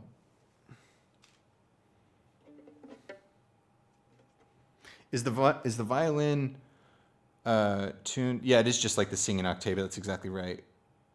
tune to do the scale patterns from guitar, carry with violin. Do you have to relearn everything? It's easier than guitar because it's built in fifths.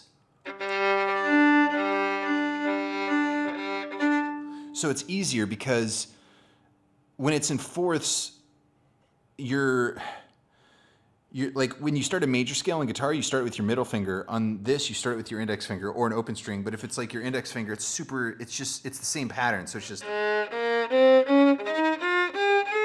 the same pattern. So it's super easy to keep track of. And then also when you're going down too, it's like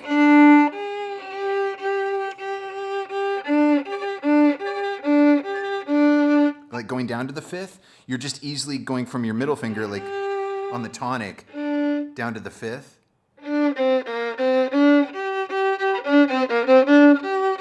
It's like mentally, my mental map is much better on this thing than it is on guitar. Because on guitar, it's like it goes up fourths for a couple strings, which is kind of strange. I mean, it's great for bar chords or power chords because then you can hold your hand easy. But when you're trying to do like scales or melodies on guitar, it's like you have to think about it differently. And I have certain landmarks on guitar that I use, but I don't think when I'm playing, I don't think of like every single note and then like move to that specific note based on like what the interval is in my mind and just like translating directly. On this, it's much easier to do that because it's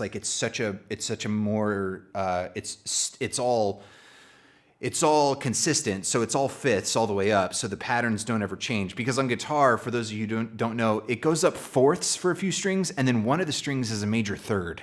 And then the last string is a fourth. So it's just like, depending on where you are on the neck of the guitar and what string you're on, it's like you're having to always change your mental model of like where you're actually going and what you're doing. And it's just by definition more complicated.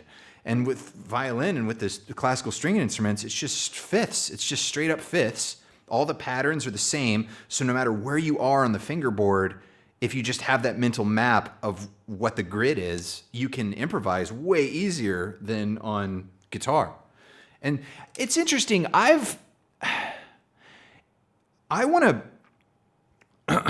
see we're going to finish this record and then do a bunch of shows over into the summer. And then in the later half of this year, I'm going to start working on more classical stuff and start trying to write some of this stuff.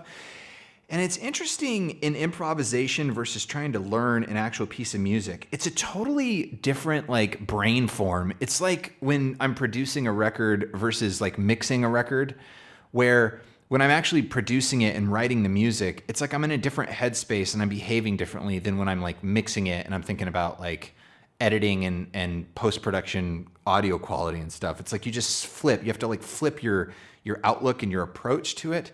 And I feel the same way when in playing this instrument, when I'm improvising on it versus trying to actually learn a piece of music.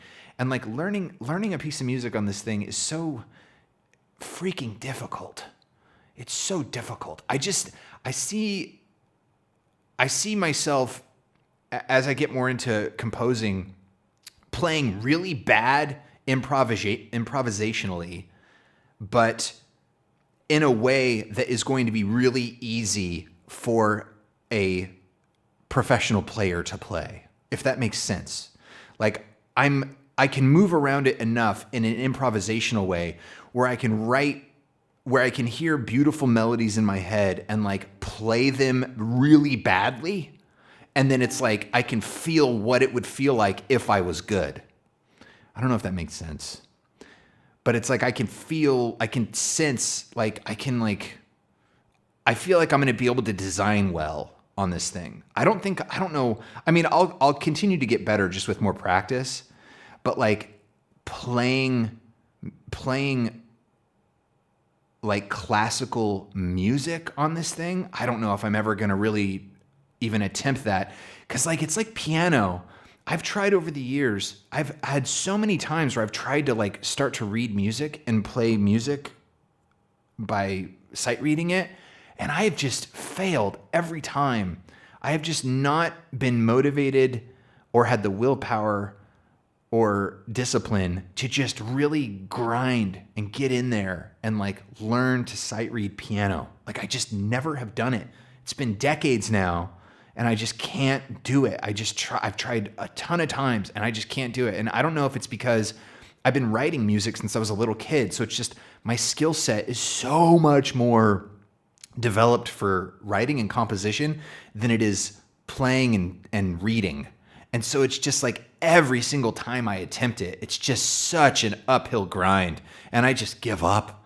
I'm just like, I don't think I'm ever going to do this. And I feel the same way on violin. I feel like when I try to like learn, it's like if I play like I'm a Little Teapot, it's like I think of the melody, I work it out, I play it, and then it's fun to start playing it. But when I think about like looking at like a Bach violin solo piece or something and being like, all right, I'm gonna learn this. I'm gonna learn this. I'm gonna read the notes. I'm gonna get this. We're gonna learn this piece of music, and I'm gonna start playing it. I'm not saying I would never do that. I mean, I might attempt that as I get better at this because I really do love this instrument like a lot. So it's like I might start to go into that maybe. But I find myself, what drives me to continue playing, when I find like when I look at the clock and like an hour has passed and I don't even realize it, it's when I'm just improvising and messing around, and it's like it's atrocious. Like if you're just a listener, if you were to listen to me, I mean, I've done some streaming with it too, where it's like if you were for those streams, it's like, you know what I'm talking about, where it's like it's on paper and at face value just atrocious, and you're like, what is even happening?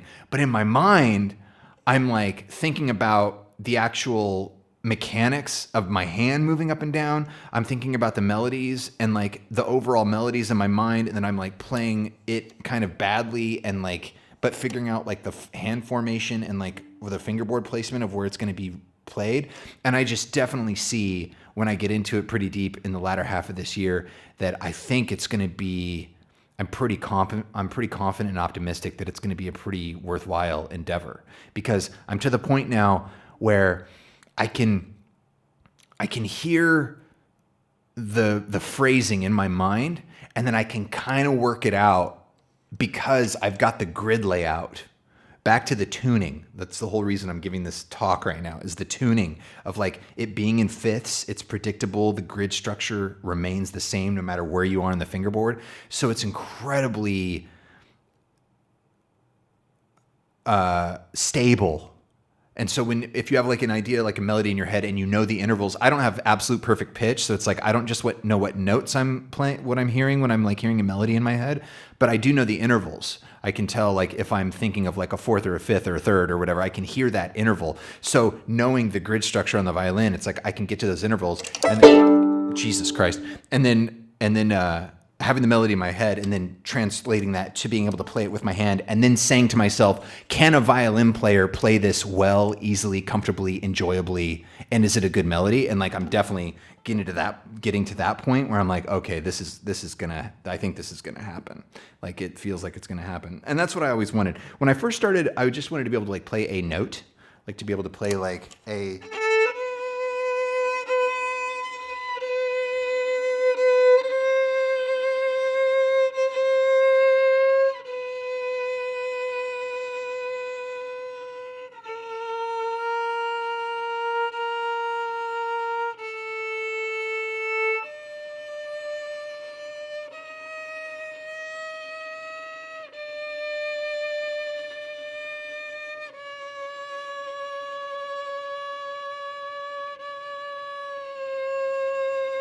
I just wanted to be able to play a note and maybe do a little vibrato. And now it's like I'm to the point where I can hear, I can feel a vibe. And even though I can't play like continually with perfect intonation and perfect dynamics and perfect bow placement and perfect, it's like I can at least sort of like get around, you know? It's like I'm in a city in a foreign country where I don't speak the language, but I can kind of see the public transportation map and I can kind of make sense of it. So I can get around. I'm not driving an F1 car on a pre-designed circuit in the middle of the skyscrapers, but I can at least see where the buses are going. And that feels good. Anyway, that's that. What's up, Danny? How's it going? Oh, yes. Thank you for the follow again. Appreciate it. Hi, I'm Starzy. What's going on?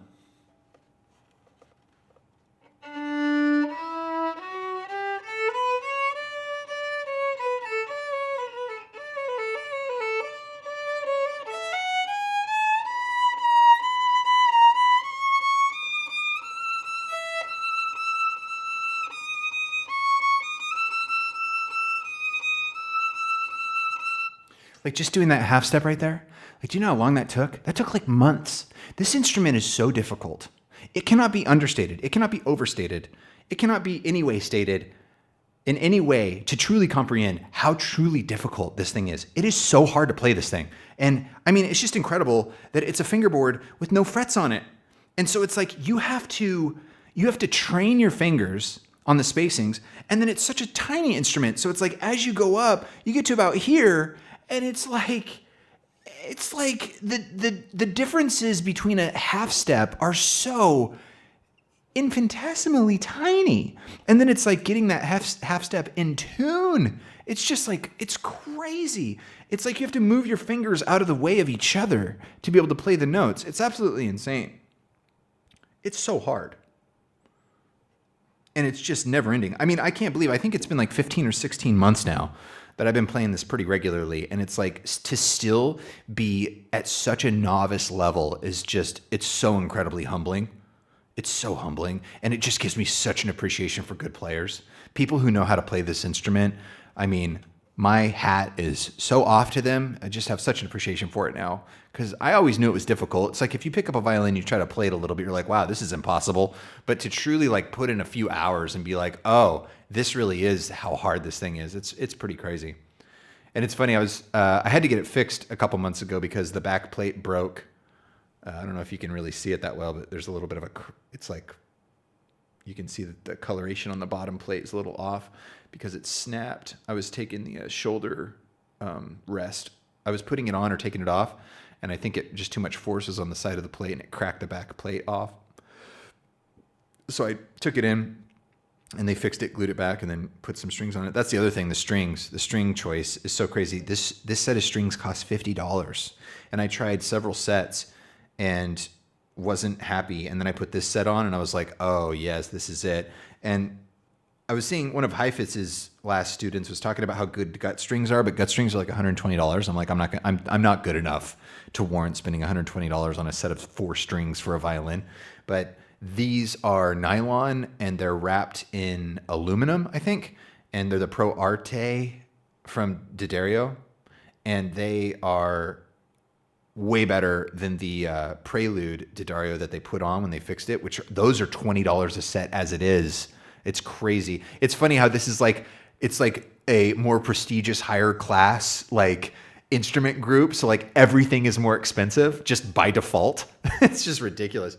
The violins themselves, it's insane. I was in this violin shop getting this thing fixed and they had all these violins in there. And I mean, the price differential on these things is insane. Like entry level violins are like $1,000. And then when you get to actual like professional level violins, you're talking like a minimum of 10 grand.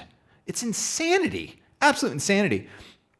And honestly, I rented a violin while this one was getting fixed, and it was like $1,000 violin, and it's like a upper level like student violin. It was like I was like, I want a good quality one while you're fixing this one because I really want to feel like what that is.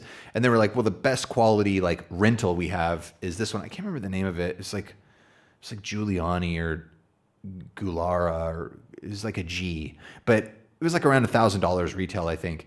And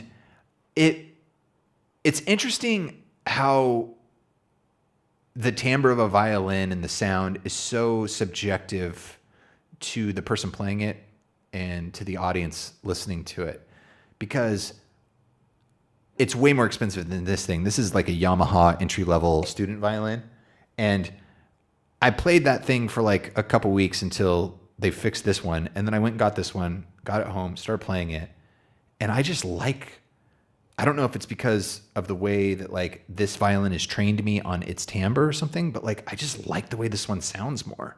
It's like a little bit, it's not, one thing about, I think it's like there's preferences. Like it seems like the louder a violin is, like the better it is in a lot of people's minds.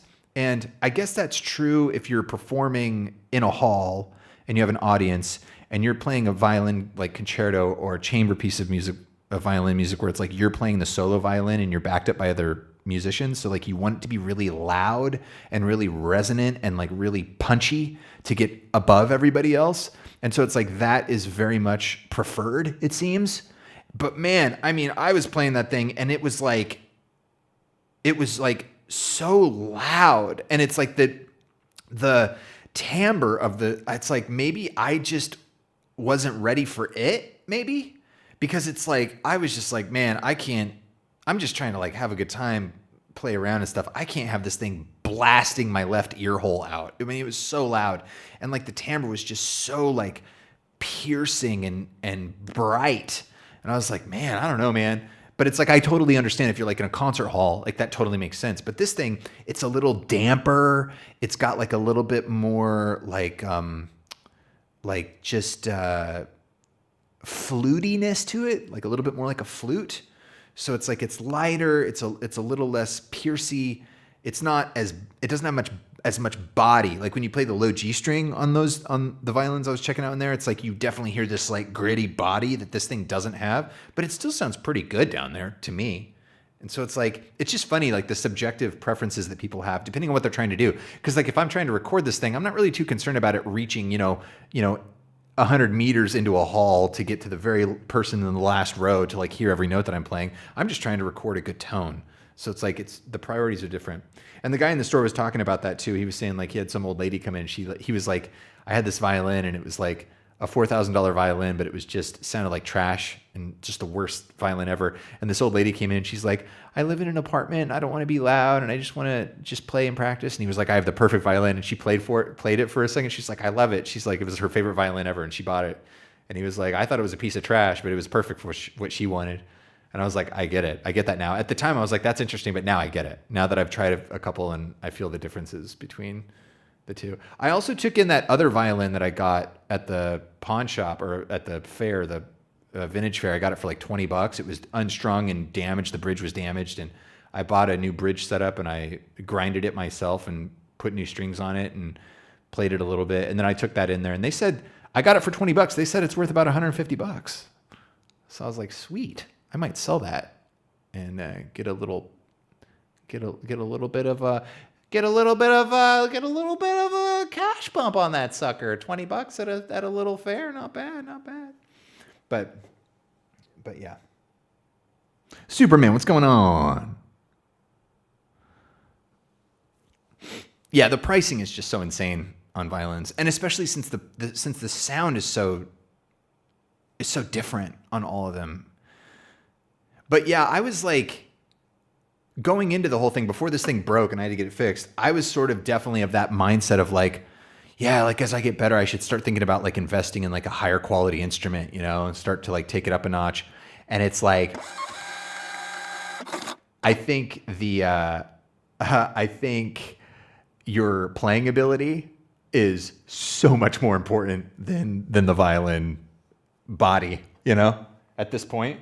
Of course, I mean, you want to have it set up well. You want to have the bridge, carved well for, the difference in the string height and how you play it. I mean, that definitely plays into it. Of course, the string quality as well. I put on this cheap set of it was like $10 for 5 sets of strings that I got off Amazon. I was like, yeah, no problem. And these steel strings. And I played it. And I mean, I couldn't even play up here. Like,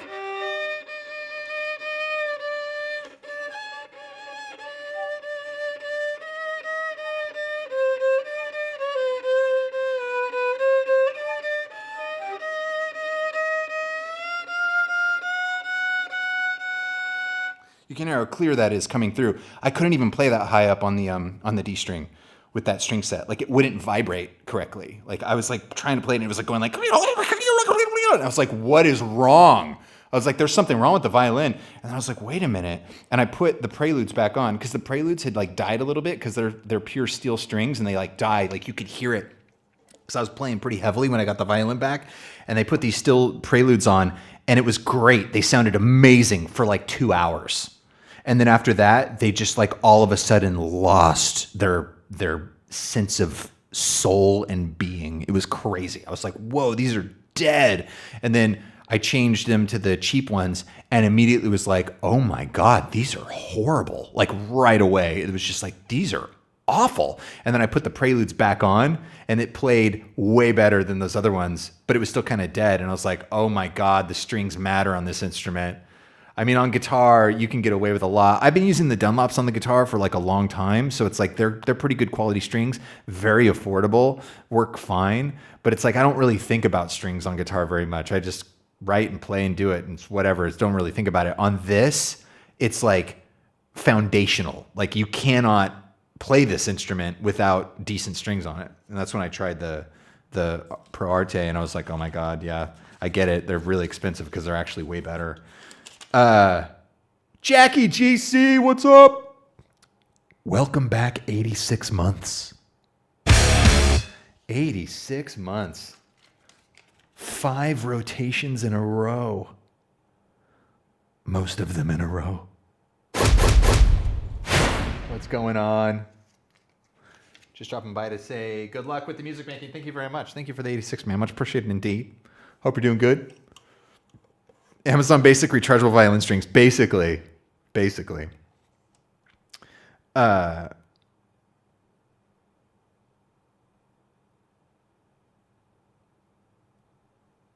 forgot I was going to say something about with the stuff and the things and the deal, but I can't remember now. But yeah, that was huge.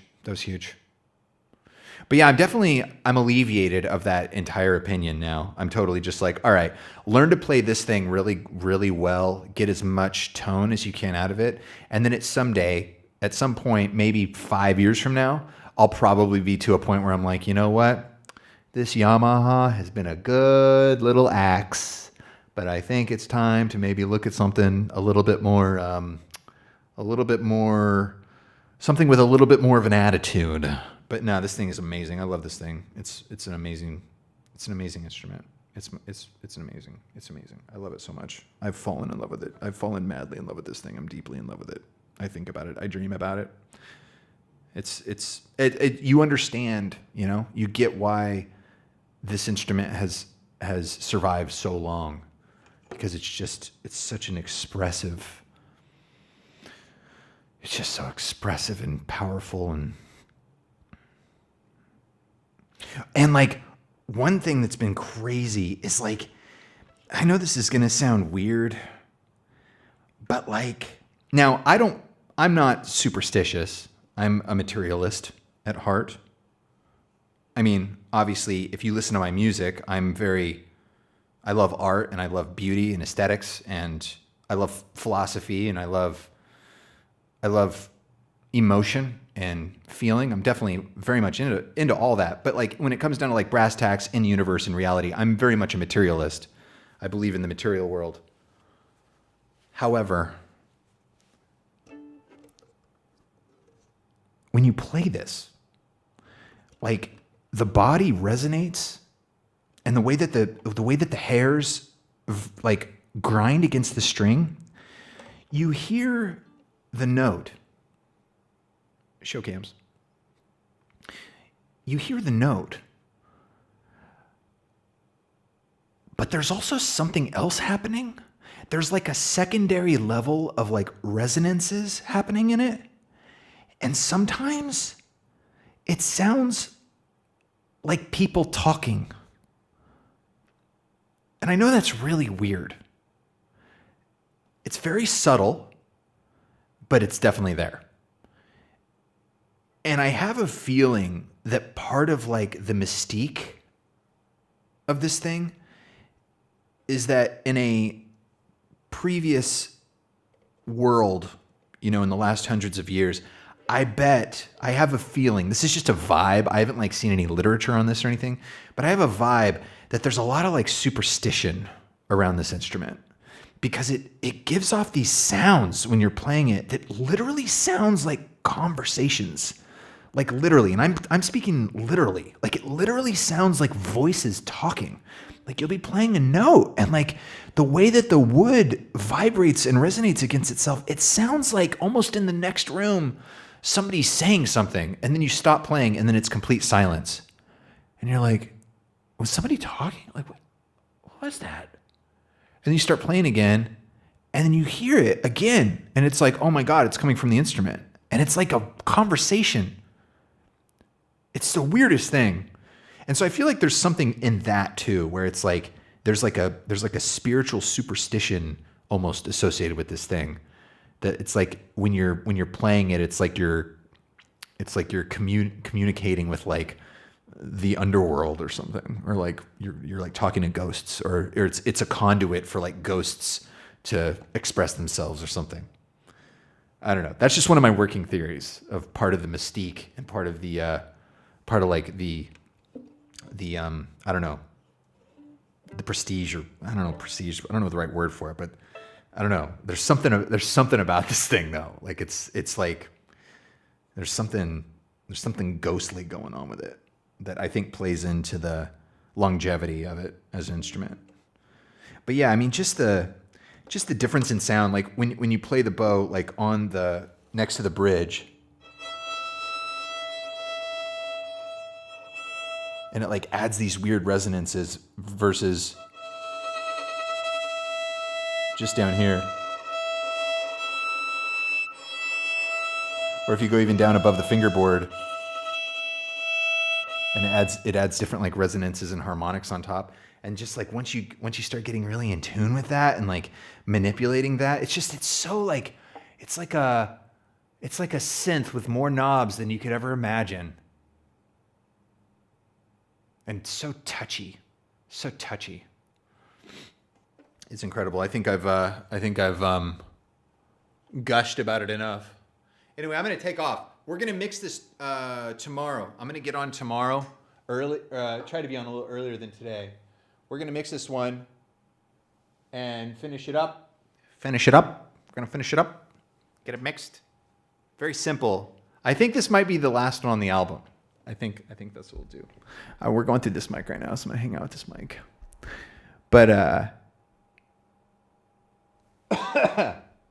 yeah, I love it a lot. I'm going to finish this record. Going to start doing live shows a bunch into the first half of the year. I'm going to get the old catalog all up to date before the first half of the year's over. And then second half of the year, we're going to just do shows on weekends. And then during the week, I'm going to start composing with this thing. And I'm thinking quartet probably to start. I've been thinking about that a lot lately. I feel like that's a good goal to have, a multi-part harmonic piece with 4 parts. And I think that'll be a good first foray into this without going full orchestral. Last year I got into orchestral a little bit, and I mean not a little bit. I pretty much dove in pretty hardcore and went deep on it for a few months. Found a bunch of libraries I liked, and kind of hit a wall with the string libraries. There's some great string libraries out there, but they're just not quite there. They're not quite there. The winds and the brass are there. You can make wind and brass now that sounds. I think if you were to go, I hate to say you go to the general public, because of course the general public isn't a good measure of anything because it's general. So it's like, but I would say with how good Infinite Brass and Infinite Woodwinds are now, which is Infinite is the name of the libraries, I would say if you do a good job on the programming of those and you were to play an AB to an experienced musician, I would be willing to bet that 30 to 40% of the time they wouldn't be able to tell that the Infinite is not real. And I know that that's saying a lot, but I do believe that. I believe that because it's really, really good. You have control over vibrato. You have control over the length and depth of vibrato, dynamic control, tonguing control, like how you attack the note when you start it. And it's all very intuitive and very easy to use. It's an incredible library. If you're into orchestral stuff and you want to do some programming with orchestral, with woodwinds and brass, Infinite is the one. I've used Spitfire. I've used Berlin. I don't know if it's Berlin, but Orchestral Tools is the company that makes Berlin. But I've used so many libraries to try to get winds and brass. And there is some really great stuff out there, for sure. But when you're talking about ease of use and just translating your vision of what you want it to sound like to an actual sound, and intuitive but quality, Infinite is it. Infinite is the winner. I really wish that he would. It's one guy, by the way. Also, it's one dude, one developer. He's an absolute genius, obviously, but I really wish he would finish the string library, because he's been working on the strings for like 5 years now. He released Infinite a few years ago, and then he said, I'm working on the strings now. And that was like years ago, and there's been no update. And I do have a feeling that it might be a lost cause. It might just be too difficult because it's like the strings, they're just so complicated and so expressive and so dynamic. And it's like the other instruments are too, but the other instruments are so much more mechanical. You know, like when you're working with valves and air, it's like you can see that it's much more approachable to be able to do that with like a digital emulation. But when you're dealing with like a fretless fingerboard and the vibration of a string, and you're talking about bow hair and dynamics and harmonics and all of the different articulations you can do on a stringed instrument, man. And like what you expect out of a classical string section or a string instrument, it's like you're not expecting just like quarter note hits, you know, disconnected from each other. I mean, you're expecting like legato phrasing with spiccato stuff in between and all the dynamics and timbre changes and moving to different parts on the bridge. And I mean, it just must be such an incredible undertaking. The fact that he's even attempting it is just absolutely insane. But if there's anybody who could make a virtual library or a virtual instrument modeler sound truly authentic, I think it would be the dude who's making Infinite, because the strings or the woodwind and brass are so good. I do have the SWAM stuff. It's just, I can't, even with the SWAM stuff sounding as good as it does, the SWAM stuff, if you're unaware, there's a couple companies doing it, but SWAM is one of them, which it's a modeler. So it's like, it's a computer in real time emulating the instrument. It's not like recorded sounds that you trigger. It's like an actual emulator modeling, like interface software, real time algorithm calculation thing. And so it has its own interesting flexibility in how you can program it. But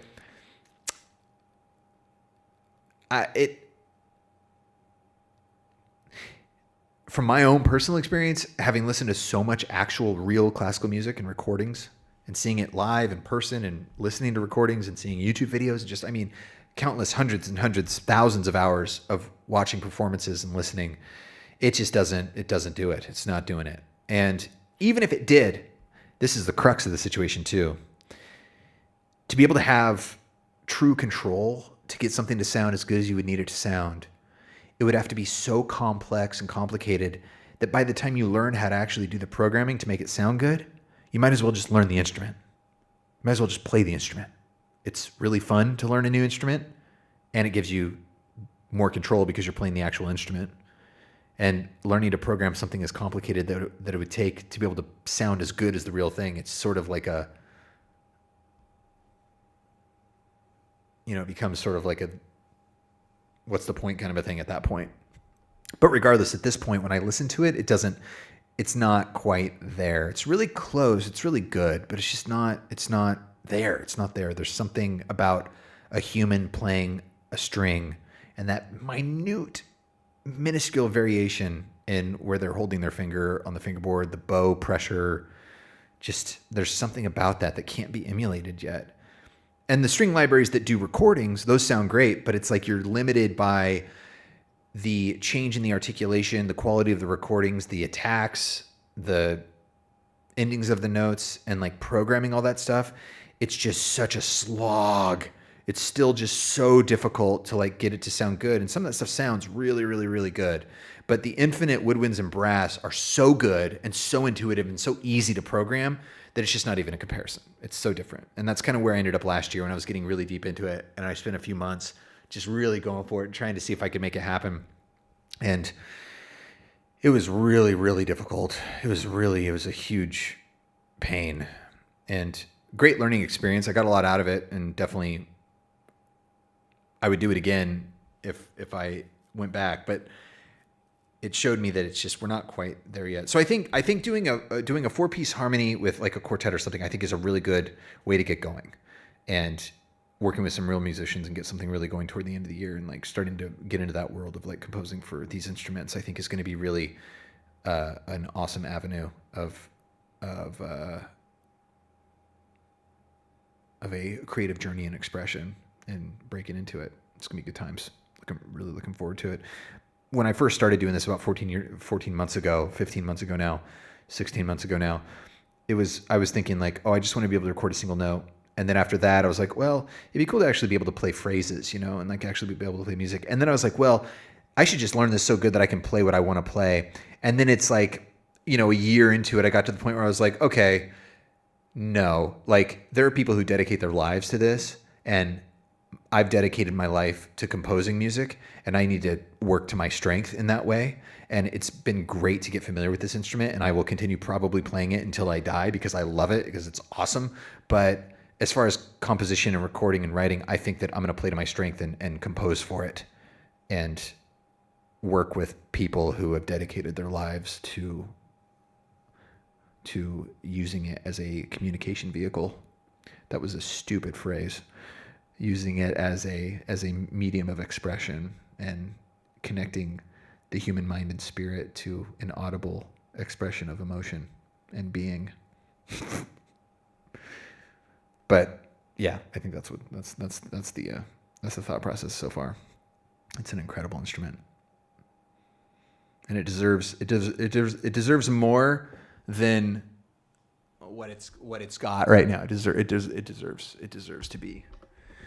It deserves to be expressed through a modern lens, a post-20th century modern lens, a lens of going back to its roots and back to the roots of the whole reason it got placed in the lexicon of popular music in the first place. And that is expressing the human mind in a way that you can follow and feel and enjoy immensely, as opposed to what happened in the 20th century, which is, with the exception of film music, it basically turned into, it's like, I guess I would have to say, if I was just theorizing off the top of my head, it has to be all of the suffering of the 20th century, and postmodernism just broke it down to a fragmented mess of vomit. And we gotta get back from that. Again, that's with the exception of film music. Like, film music, of course, has been epic in the 20th century and the 21st century. And so it's like, that's a different animal that kind of continued on, like, the idea of like enjoyment. But when you're talking about like the classical component of like the modern thread and what it did classically in the 20th century, it basically just turned everybody off. And I think everybody either went into film or popular music. And it's like, we got to get back to that world of what it all started with, the grounding in it of like expression and beauty and aesthetics. Like, we need to get back to beauty and aesthetics. This whole like, everything is trash, this cynicism, this nihilism. There's so much nihilism. And it's like, God, if we only could just express and understand what it is we have. Like, God, anybody in history would kill to be where we are at this point. And it's just like, we need to reflect that in our art.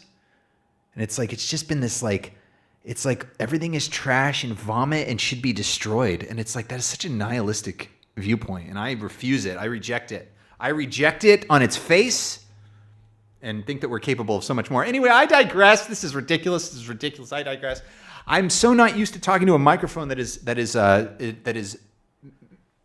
secured to a physical thing that is not me. I don't like being this far away from the mic. Yes, Lindsey Sterling is really good. Have you seen that YouTube short of her wardrobe change? She like changes her wardrobe in like 27 seconds and then jumps back on stage. It's insanity. There. Now I've got there we go. All right. There's that.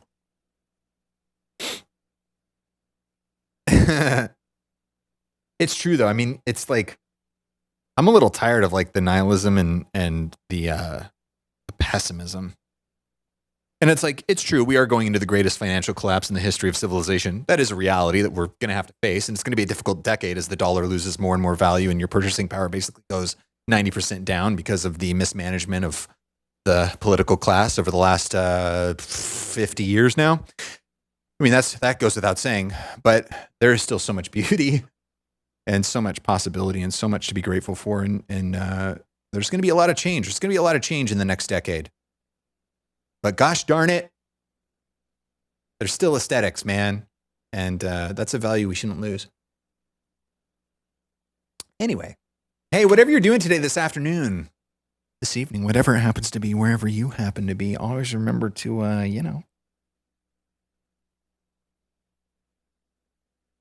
never be afraid. Thanks for hanging out. We're going to finish this one tomorrow. Very simple, straightforward. I'm down. I like it. I'm happy.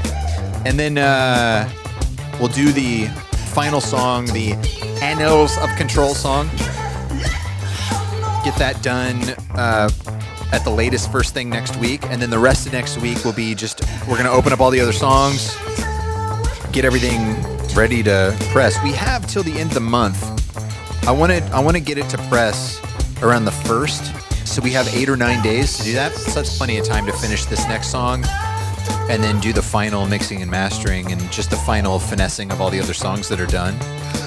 There's a couple vocals I want to record, a little bit of like compression I need to relax, a little bit of EQ here and there, and then put it all together, figure out the actual song list, because I don't know the order yet. This album was made in a different way from all the other albums, where it's all just stuff pulled from different places over as late as 4 years ago, which is insane to think about. But so we got to get all that arranged and then get it all finally mastered, get it all ready to go, final.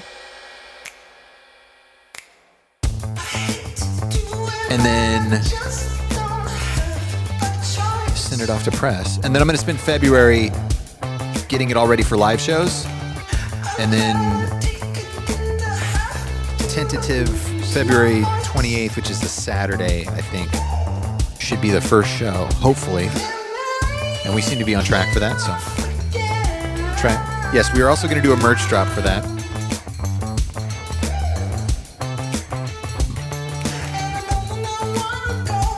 Right on, Octavia.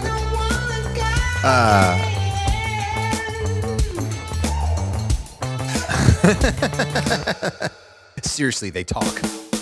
It's crazy. Somebody's talking in there. It's nuts. But yeah, all that sounds good. I don't think there was anything else. Thanks for hanging out today. Short but sweet. And then, yeah. March will go hard. April and May, I'm going to get the old catalog going. June, we go hard. And then I'm thinking probably July for the rest of the year. We'll do some weekend shows, but then I'm going to be spending it going into the classical stuff.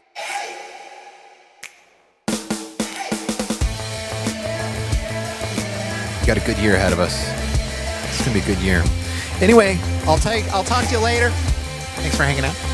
Thank you, everybody, coming in with the new and returning support, keeping the channel alive. I thought that mic was still on. It's not. But have a good rest of your day. I'll talk to you later. Bye, everybody.